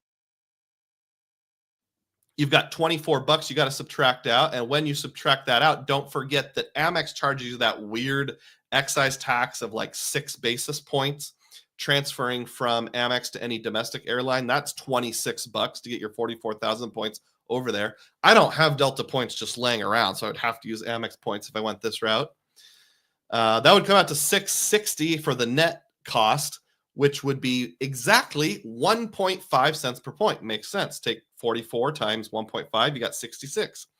1.5 cents per point booking with Delta, that's not too bad. That's better than some of those Sky Peso ratios that I tend to hear about.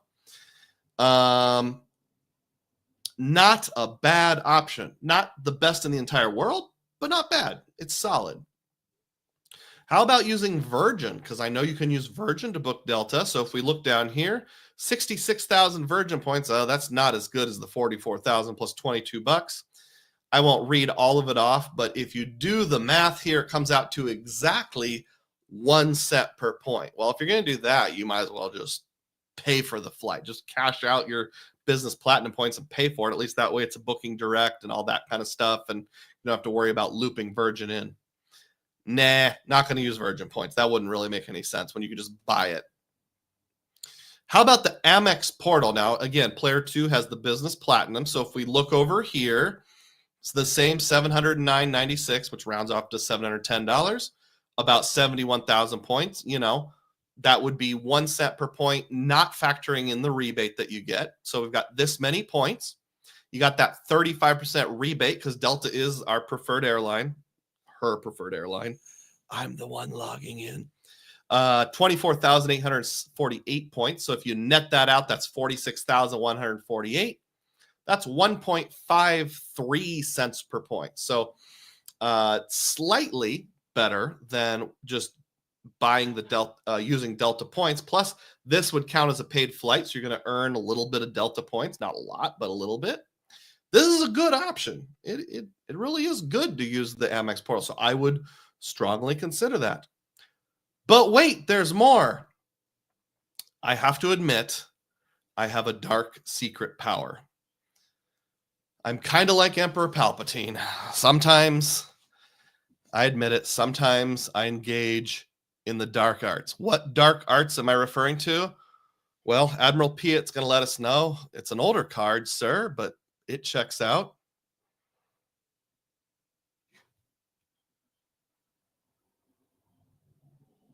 There's a dark card right there. The Wells Fargo Visa Signature Card, also known as the Golden Ponies. It's an older card, sir, but it checks out. And what can you do with it? Well, for those of you who don't know, this card has a special secret power, and I've got 57,000 Wells Fargo points right now. This card is a grandfathered card, so if you don't have it, you don't have it. Whether or not you can product change, we're not really sure. It's so old, the card art's not even very good. It lets you do basically the Chase portal without paying an annual fee. You can get 1.5 cents per points on flights in the Wells Fargo portal. Now, because of what I saw with Chase on the KLM example, I was wondering, is it really going to be 1.5 or is it going to be watered down? It was. There's that same $710 right now and 47,331 points. It comes out exactly the same. In this case, the cash price, Amex, and Wells Fargo are all exactly the same. Is it possible to learn this power? Not from American Express. That was like the worst imitation ever in history. I apologize. I'll work on a separate video to do that. So you might be wondering how that works out. The cash rate is 710. Delta points is 1.5 cents per point. Virgin points, 1 cent per point.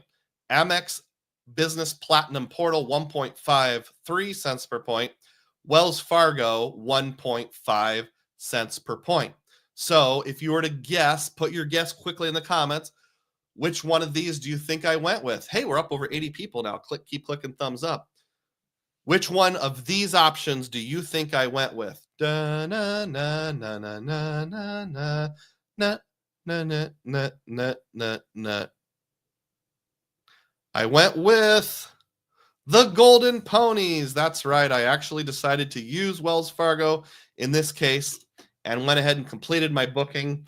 I had 56-ish thousand points, used 46,000, and afterwards have 10,000. Now you'll see additional amount due $8.71. There's like a slider where you can change whether using points or not. I wanted to put just a little bit on my Chase Sapphire Preferred to get the insurance protections. I'm not sure how much that would work, but it's only $8.71. I'm willing to do it anyway. So I slid it down to like the smallest possible amount of cash. Interestingly, on the Sapphire Reserve, the Wells Fargo portal does code as travel. So I got three points per dollar on my $8.71 spent with Wells Fargo. Talk about worlds colliding there. Rationale. The value was nearly identical to all the other options. And I used Wells Fargo, which are a bit harder to use, and I used them for good value. The best value ever? No, but I think 1.5 cents per point for a flight that I really need to take and is the exact time and the best possible flight, the Delta afternoon flight, don't have to wake up at 6 a.m. I think that's worth doing. Oh yeah, I just read my mind. I don't have to fly at 6 a.m. So let me pause and catch up on comments here briefly. Where did we go? I'm backing up. Okay. New Again wants JP Knowledge to make a video about the cult that is Hyatt, popcorn yellow striped smile. You will break YouTube with it. That would be great. Yuri BSU says Minneapolis has direct flights to JFK. If you can't time JFK arrival and need to stay overnight, Hyatt Regency JFF is still category 4 and has a lounge. I'll keep that in mind. Yuri, nope, not Yuri. JP, why did you choose the KLM flights over booking with Airline when it is cheaper? Was it because of the 2-hour difference? Sorry, I got in late and missed some, so I skipped back to try and understand. That's okay, no problem. My Airline points are kind of precious to me. There was 2 reasons. One is because I didn't want to arrive 2 hours later, and secondly was because I'm probably going to max out the pay myself back. So I need to keep the Airline points that I have and use it for other stuff. Plus, I've got all these KLM points that are kind of trapped. I'm trying to figure out a good use for them. It's not a great use, but it's a use. So when I take those 3 factors together, 2-hour time difference, saving my Airline points because they're precious, and I've already got all these Flying Blue points that I'm not sure how to use. Those 3 reasons kind of put together is why I went with the 1.1 cents per point, even though it was lower value. Sam says, isn't traveling by plane winging it a bit? Oh, I see what you did there. And JP says, oh, it's because you already have the points there. Yeah, I guess that makes some sense. Do you think you won't be able to use those miles in the future? I think it'll be a while. It'll be at least 2 or 3 years, and I just went with the 1 in the hand is worth 2 in the bush approach. New Again says, bruh, that card art is classic stuff. The Wells Fargo. Luke says, I'm here for Star Wars references. I thought your FAR ads was going to be some MS techniques. Probably Dark Arts was going to be some MS techniques. Ian says, why don't you try selling your Flying Blue points on a marketplace? Book some tickets for someone. I've never thought about that. I've never even tried it. Maybe we can touch base some other time. Someday I'll get into the really dark arts, and then I'll try that. Back to the presentation here. So let's just break this down a little bit more. Let's talk about problems with dedicated airline points, both earning and transfers. So this would be like if you got the KLM card, Flying Blue card, and earned points on it, as well as just transferring over, whether speculative or purposeful.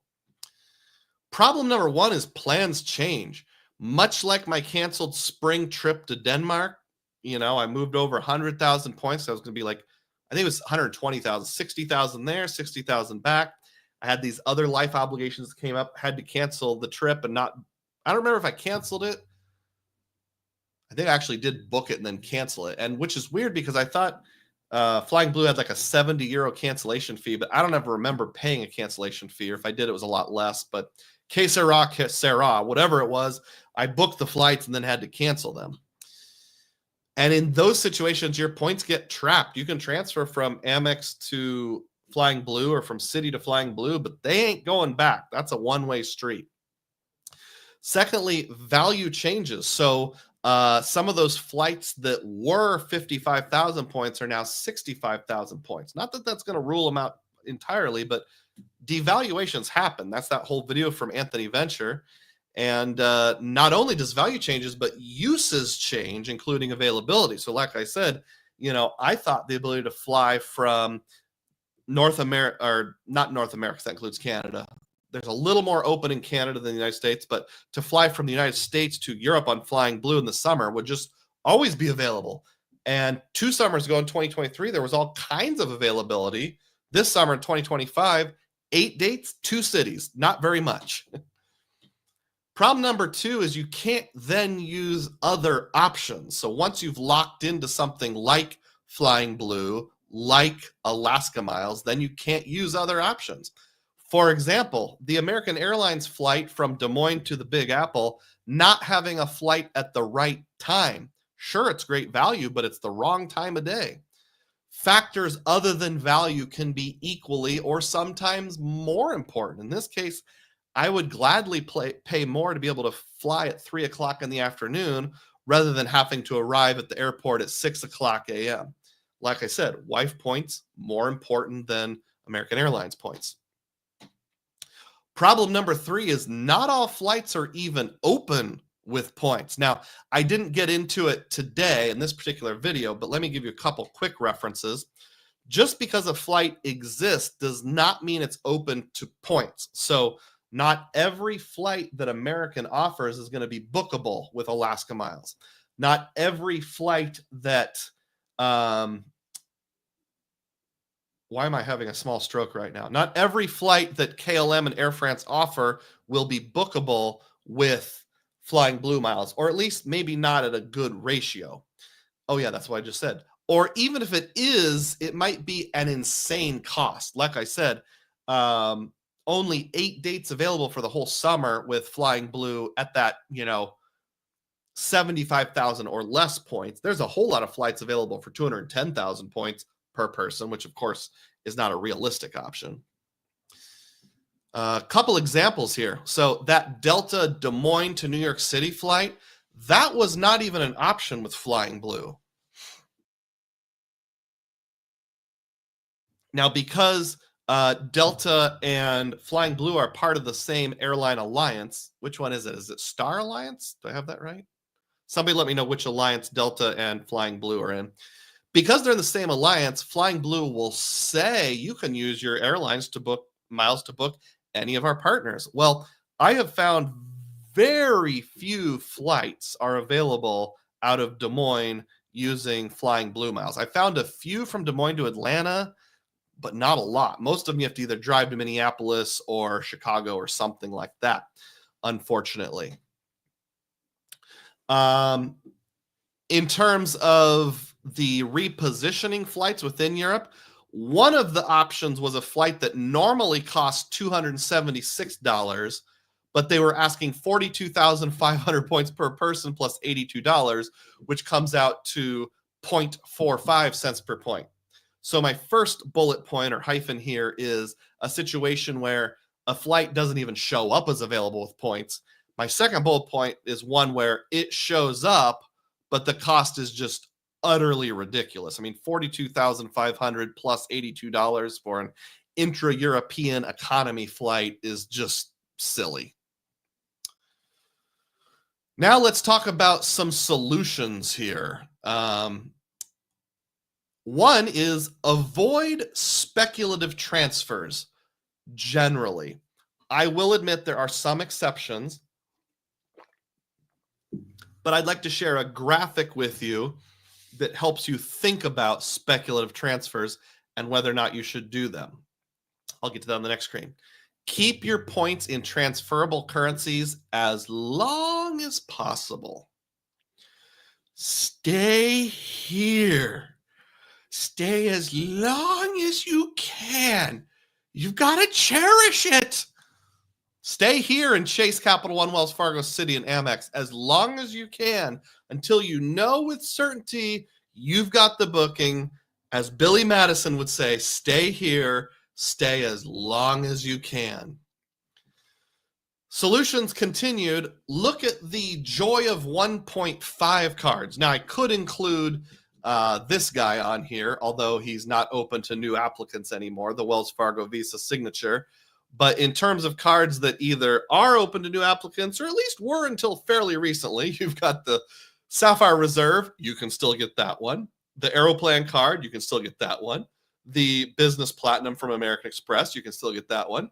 The U.S. Bank Altitude Reserve, can't still get that one. Maybe you can product change into it. We're not really sure. There's conflicting data points out there, or maybe data points that aren't fully up to date.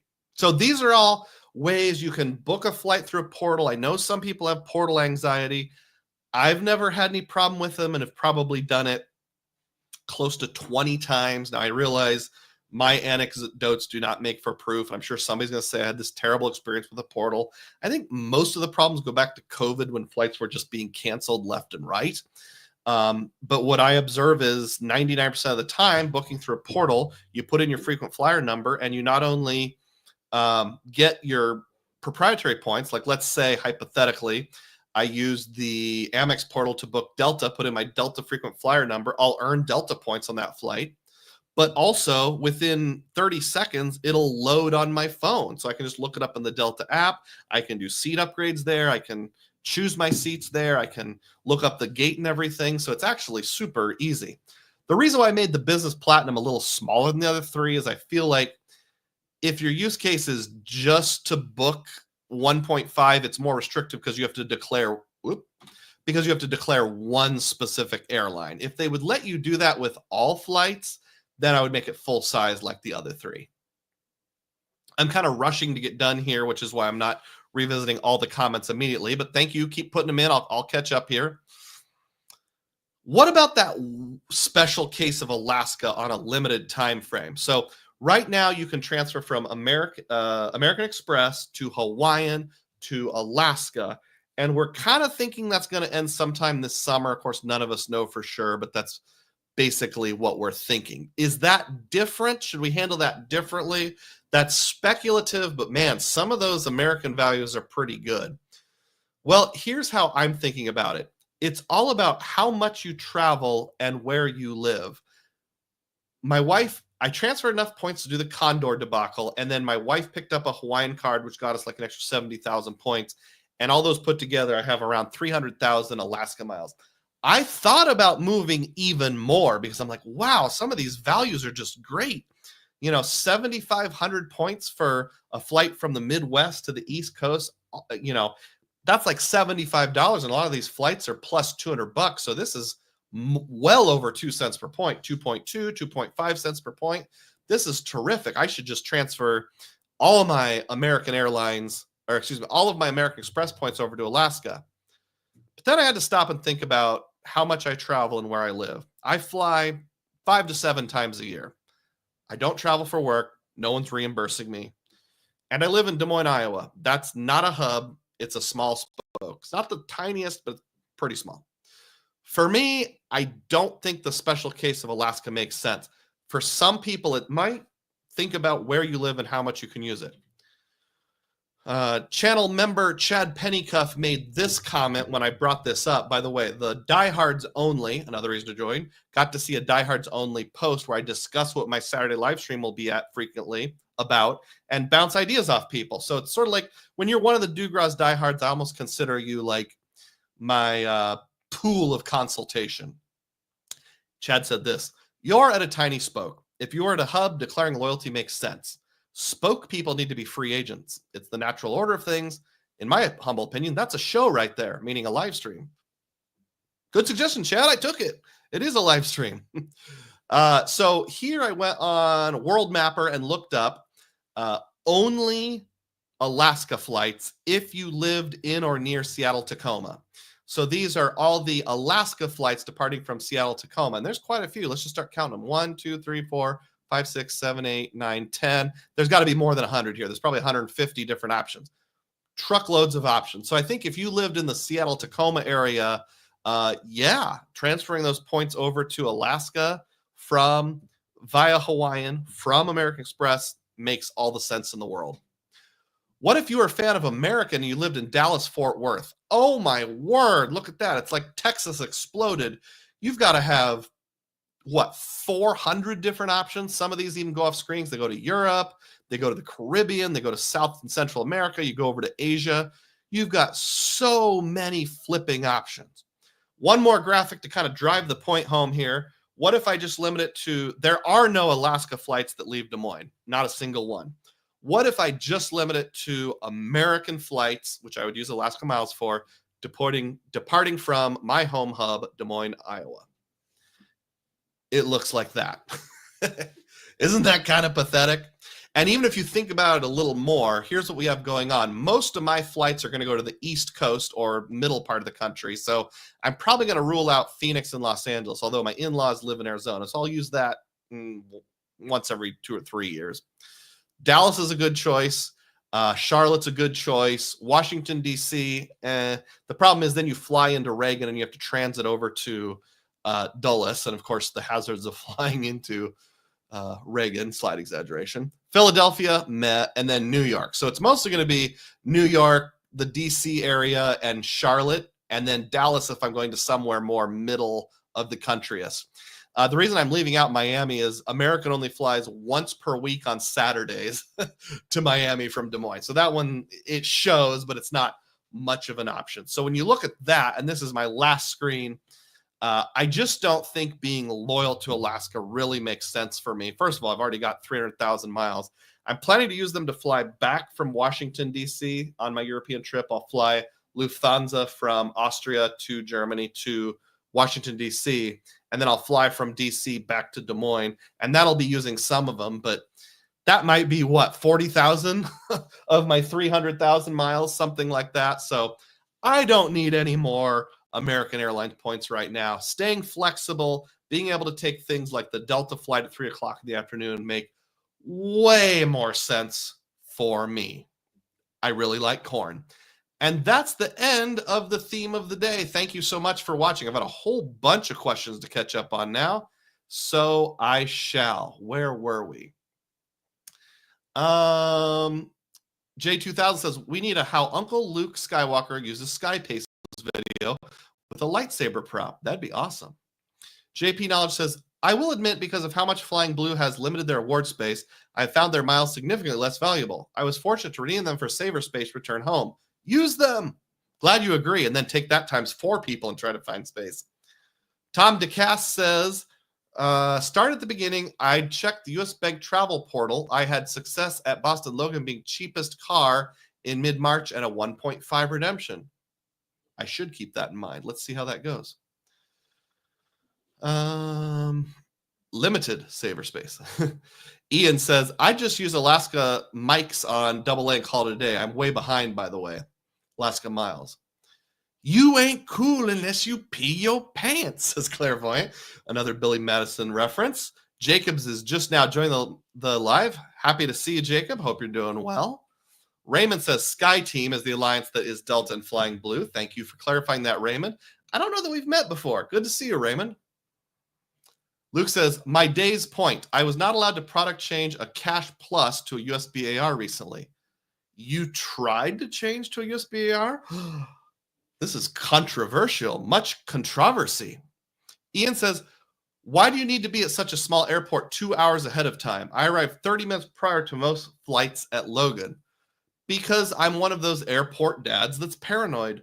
So here's what I've found. The official TSA recommendation is 2 hours for international flights, an hour and a half for domestic flights. This trip where I'm taking my family and I'll be gone 12 or 13 days, this is probably not the case. But for most of my RIP trips when I'm flying by myself, I just take my car and park it there because parking for 4 days and Uber or Lyft is about the same. So by the time you go to the economy parking lot, park, walk to the little booth, call them, say I'm ready for pickup, and wait. Speaking of Herb Alpert in the background, all that put together is usually about 45 minutes. So I'm actually walking into the airport with probably about an hour and 15 minutes to spare. Anything less than that, my paranoia just gets out of hand. So my heart starts pounding and then I have palpitations. That's why. JP says, I speculative transfer more than I probably should, but it's because transfer bonuses make the deals oh so sweet. 30% is hard to skip on a program you frequently use. Yeah, and you'll remember I said I would generally avoid speculative transfer. I have read about people that transfer quite a bit more than I do. Like anytime I see an Aeroplan transfer bonus, I'm going to use it. And actually that kind of fits me right now because, of the pay yourself back options. But let's just say hypothetically you had relatives in Nice, France, and you were flying on Flying Blue all the time. That would make a ton of sense. Or if you're just someone that's kind of found 3 or 4 programs that work for you, it's a bit of a gamble because there might be a devaluation, but I've taken gambles before, so I'm not going to judge. Jacob said, I just transferred a ton of Amex points to Alaska, one of my rare speculative transfers, but I live in an American Airlines hub and travel frequently on Alaska partners internationally. And this proves my point exactly. Jacob's lifestyle and my lifestyle are very different. That's why we find each other's channels so interesting, I think. He's traveling what? I think you said in your most recent video you took like 58 different flights last year. I took 7. So you and your wife globe hopping, me and my family of 4 taking 1 big family vacation a year and then 3 or 4 solo trips. It's just different strokes for different folks. So remember the title of the video is why I got to be an airline free agent. Not everybody needs to. I'd be curious which, if you feel comfortable saying it, which American hub you live close to. New Again says, Amex Biz rebate works for me because I have to fly United a lot. I wish they would remove Dell credit and just add more Hilton credits. I agree with that. In fact, I'm trying to decide, I have had a couple good uses for the business platinum. I kind of need to redo my math and figure out where the break-even point is. I still think on a net basis, I wouldn't value the annual fee at a net positive, but how much am I willing to give up when I think about these rebates and still being able to get Delta credit and that kind of stuff? It could be a great option, my only option really for keeping Delta in my back pocket. Ian says, my Alaska points have been useless so far. 300,000 just hanging over there. 0 far out availability on good routes. Yep. Did you have a Condor debacle? D Green says, I agree. Airline loyalty is dependent on your home airport. I live in Charlotte, so going all in on AA makes sense for me. Absolutely. And I don't remember if we've met before, D Green. Did I say that earlier in the show? Glad to see you. I like your green avatar. Don Kim has arrived, a big-time diehard, and says, depending on the destination, I prefer to take the regional airport and arrive 40 minutes within departure rather than drive 1 hour plus to LAX and just use lounges. Care to share which regional airport it is? I wonder if it's Palm Springs. I'm just taking a wild guess here. Plus, the drive is only 20 minutes. Rodrigo says, I feel like Alaska is likely due for a devaluation as soon as the programs merge. In my opinion, I would transfer as much as you can use within a short time frame. I think 300,000 is more than enough to get me by for a couple years. I know the guys at Frequent Miler have talked about this, and there's kind of 2 schools of thought going on with Alaska devaluing. One school of thought is when they proposed their merger with Hawaiian to the FTC, they basically said, we promise not to devalue our program for 5 years or something like that. The other school of thought is, promise and devalue, because every hotel, every airline will say things like, we improved our program. This isn't a devaluation. And they make changes which benefit a few people, but are devaluations on the whole. Or they make a little tiny adjustment, which makes it better for people that don't know how to use points and miles, but completely sticks it to those of us who do use points and miles. So you might be right, Rodrigo. Juan Garcia says, MIA. Well, hey, once per week on Saturdays, I can come visit you. MR says, I live in Chicago and all the consultants fly United, so I never used to get upgraded. That's why I have Delta loyalty now. I get upgrades all the time. Makes sense. The other weird thing about, well, not United, about American that I've heard, and I think this is correct, American Airlines can be randomly valuable. And if you go from their hubs, like say you want to go from New York to Chicago, it might be, I'm making up some numbers here, 35,000 American Airlines miles. But if you go from New York to Chicago, continuing on to Des Moines, it's only 20,000 miles. So I have found that with American Airlines points, not Alaska on American, but American proper, you can get decent deals living in a non-hub end of a spoke city like Des Moines, Iowa. Someday I should do a whole show about the Des Moines airport and how to completely master it, but we don't have time for that right now.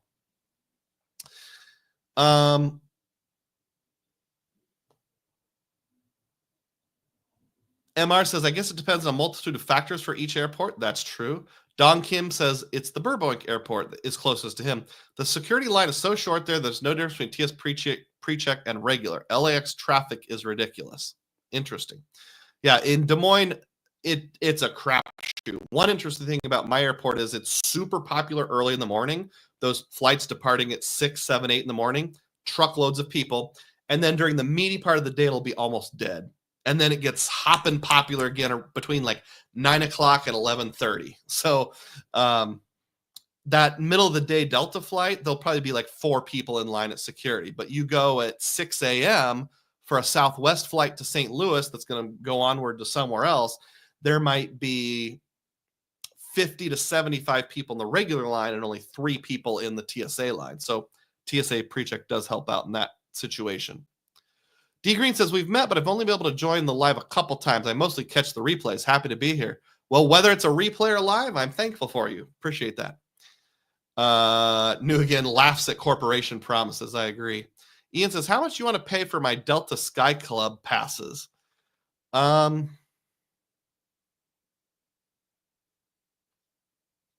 Not zero. Let's catch up on that. All right. I'm going to quickly transition to the questions that go along with the community tab. I have to kind of go to the bathroom again. I think too much cold medicine and drinking has caused that. And by drinking, folks, I mean water and milk. And yes, that one flight on KLM was the glass of milk carton episode. All right, let me quickly go over to my YouTube channel. Every Friday, as long as I don't forget, I post a community tab post, and it'll have a picture with it, and you can guess where the picture was taken. So I'm going to share it here so you can all see what it looks like. That's what it looks like right there. So that's me standing in front of, it says Oak Ridge. It's got a gate. It's got some stone. Looks kind of like it's built into a hillside. What's going on with that? So guess where that picture was taken, and you can ask me anything. I'll get through these rather quickly here. An anonymous person said the Dugroz Report Center for Public Integrity. Close. Bianca Calpert says Oak Ridge Cemetery in Springfield, Illinois. And ding, ding, ding, you are correct. However, Bianca, I'd like you to get a little more specific. What is going on in this picture? Where am I at the Oak Ridge Cemetery in Springfield, Illinois? This question comes from Father7876, and I know this person's online but goes by a different name on live. So if you're still here, Father7876, speak up. Ask me this question. Dugroz eats McDonald's or Wendy's? Are you more of a Chick-fil-A or Chipotle guy? So I'll answer those in order. I like both McDonald's and Wendy's. I prefer in a vacuum Wendy's a little more. I do dip my French fries in chocolate Frosties. So that's pretty good, but I'm happy with both. And then Chick-fil-A versus Chipotle. I've only eaten it like Chipotle once. It doesn't really speak to me. I feel like by the time they do the scoopy thing and turn and everything, the chicken is like cold. So yeah, definitely Chick-fil-A over Chipotle. Good question. Scott S., who I think sometimes goes by Scott Saul. Let me know if you hear your question on here. Ask this question. Question number 1. Should I cancel my wife's authorized user on my Sapphire Preferred before I have her apply for her own? You don't have to. She can still be an authorized user on yours, and it has no bearing on whether or not she's approved.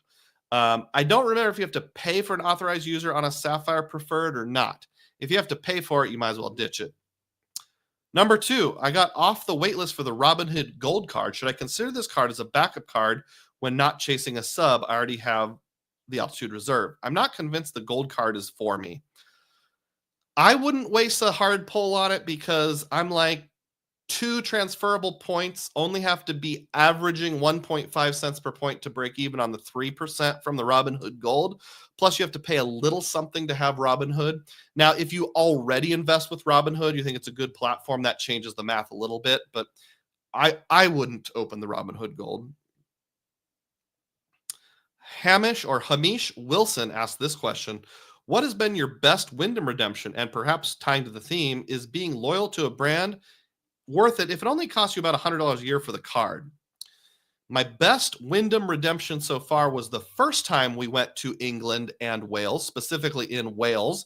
We stayed at a place called the Lundy Lodge, which is no longer listed with cottages.com. It has no availability this whole year, but it was at the time. They changed their math a little bit that now you can only get a lodge that goes up to $300 per bedroom per night.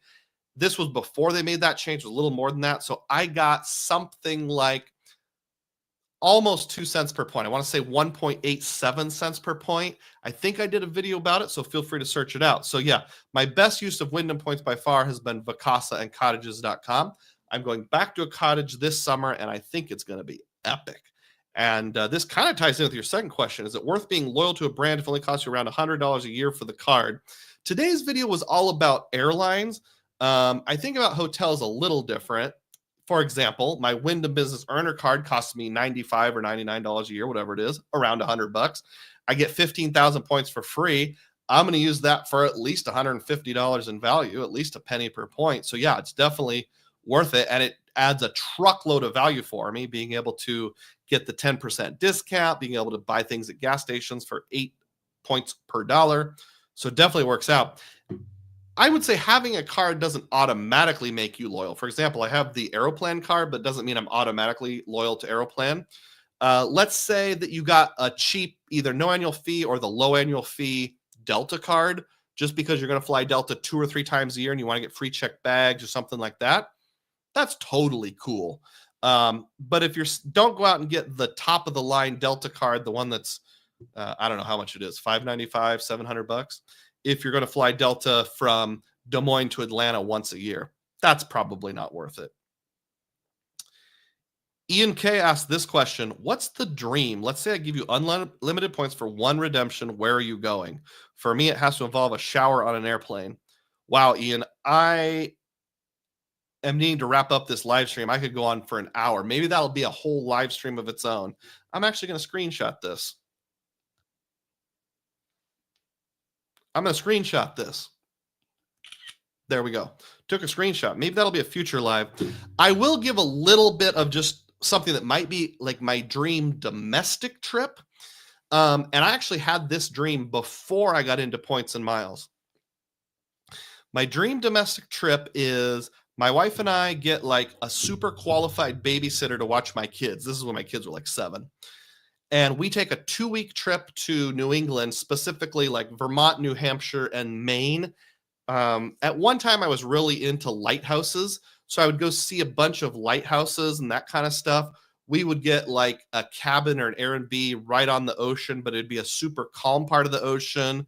Maybe this is in spring, right before the bugs come out, that kind of thing. No mosquitoes, nothing like that.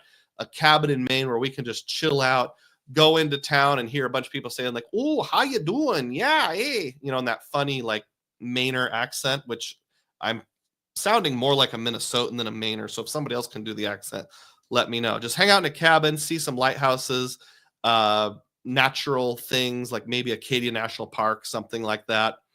And then halfway through the trip, my wife flies home and I'm on my own, and I can just take a rental car and drive and see covered bridges and weird historical battlegrounds and that kind of stuff. So that was before I got into points and miles. Now, of course, now that I'm in points and miles, I would fly in business or first class. Well, first class since it's domestic, and get really good lounge access and that kind of things. I would do the whole thing on points. So that's kind of my dream domestic trip. The reason I say is let my wife fly home is she doesn't want to do it all the nerdy stuff that I do. So we'd have the fun as a couple for half of it and then a solo part for another half. That would be kind of the ideal. Actually, maybe check that. My wife's not going to fly home. My wife, I'm going to take her to a top-notch Hyatt or Hilton and drop her off with a spa, and she's going to get massages and facials and just sit in a nice private room and read books for a week while I drive around and look at minor historical monuments. And then we'll meet up and fly back to Iowa together at the end of the second week. That's the dream domestic vacation. I'll have to do a whole separate video on my dream international vacation. Great question. Thank you. And I think that's the last one. It is the last one. Don't get me wrong. I would like to take a shower in an airplane sometime, but we're going to have to kind of work that out. So Bianca Calpert got close, but nobody hit the nail on the head. Clairvoyant says, I have no idea what this picture is. It probably something to do with the Civil War or some U.S. president's gravesite. What if I told you it's both? Dun, dun, dun. So Oak Ridge Cemetery is where President Abraham Lincoln is buried and was buried. But to get a little more specific here, and if you zoom in on the picture, you can actually read this.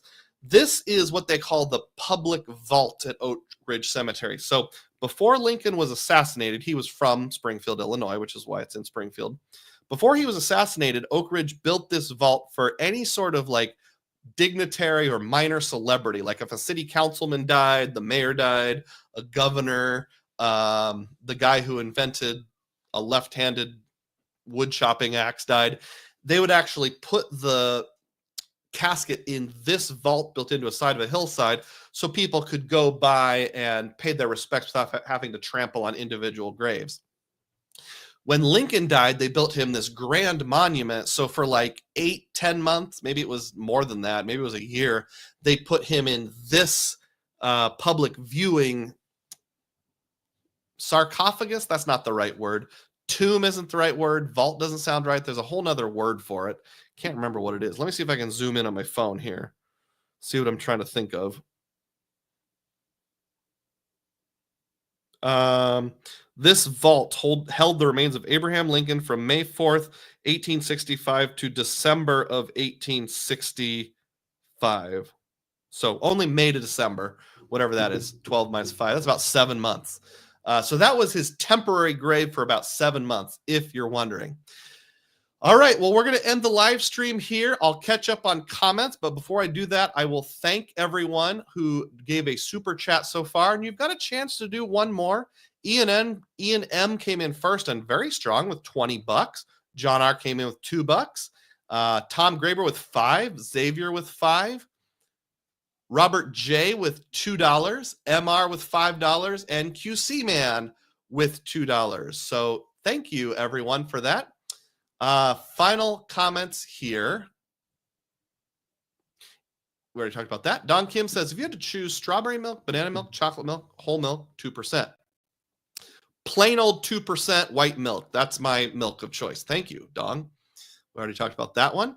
New Again says, I'm waiting for early 2026 before applying for Robinhood Gold. The Gold program is still not at a steady state yet. I get that. Ian says, does anyone know if you can move credit from PayPal credit to Venmo credit? Both are issued by Synchrony Bank. I don't know. I have my doubts, but could be wrong. Hamish Wilson says, awesome. Thanks for the answer. Hopefully I said that right. Hamish or Hamish. I apologize for any mispronunciations. MR says mausoleum. That's the word I'm looking for. It's a mausoleum, although they call it a vault. I guess either are acceptable. Sam says, thank you for the fantastic stream. You're welcome. Doug, did you use your points to buy a lighthouse? Deals. Oh, no, I should use my points to buy a lighthouse. Deals can definitely be had. Fun fact, I almost bought one. I do every once in a while see one done, but I have I have low-level handyman skills or remodeling skills, so wouldn't work out great for me. We could say mausoleum. Clairvoyant says we could say crypt. Clairvoyant says the Oreo mausoleum. I'm not sure what Oreo has to do with it. Some people saying bye, etc. Oh, Chad Pennicup arrived. Sorry, I missed the most. The stream was recording my own shows. That's okay. You can catch it on the flip side. You did get a shout out and a mention earlier in the show, so you'll have to be sure to watch it, Chad. Thank you to everyone who contributed today. I'm going to bring it to an end right there. Embrace the dark side of points and miles. And as always, may your spending be frugal and may your points be plenteous. Thanks, everyone.